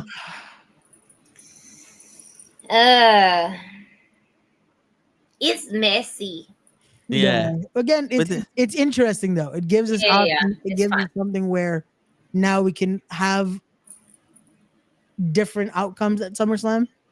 And I don't think we would be mad at any when it comes to that storyline, when it comes to the Bloodline storyline. When it comes to a lot of storylines they're doing, I still want to see if they're possibly going to do those two different triple threat matches now that they've been setting up. The one for the IC title and then the other one that's just randomly becoming a match of Sheamus, Pete Dunne, and Bronson Reed for some reason. Oh, yeah. And unfortunately, again, Bronson Reed is just in it to take an L. I don't know why I thought you were talking about the United States title. This was like... No. The U.S. title is... If they don't give LA Knight that U.S. title, it's just never going to happen. Like, if LA Knight does not beat Logan Paul at SummerSlam, I don't know what they're doing anymore. I really don't. Like, just give this guy the title.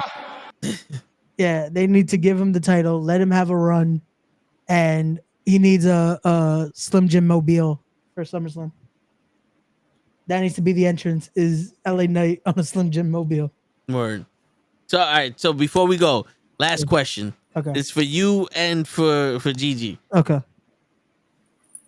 If Solo beats Roman, will you then call him the tribal zaddy? Oh, that's a Gigi question. So, Gigi? Oh, hold on. I'm like rubbing the shit out of my eyes because she can't see that happening. It's so dry in here. Like, oh my God, I'm rubbing the shit out of them right now. Careful. Don't do what I did because I Solo Sikoa will never be my tribal zaddy. No. Ray, will you acknowledge as what you said? The tribal chief. I will acknowledge him as a tribal chief. I would say the other thing. Would you acknowledge Solo as the tribal chief? If he beats Roman? If he beats Roman. If That was he the beats Roman, question. If he beats Roman, Yeah, if he beats Roman, yeah. Tribal Daddy, no, no Tribal Daddy, no. Tribal Chief,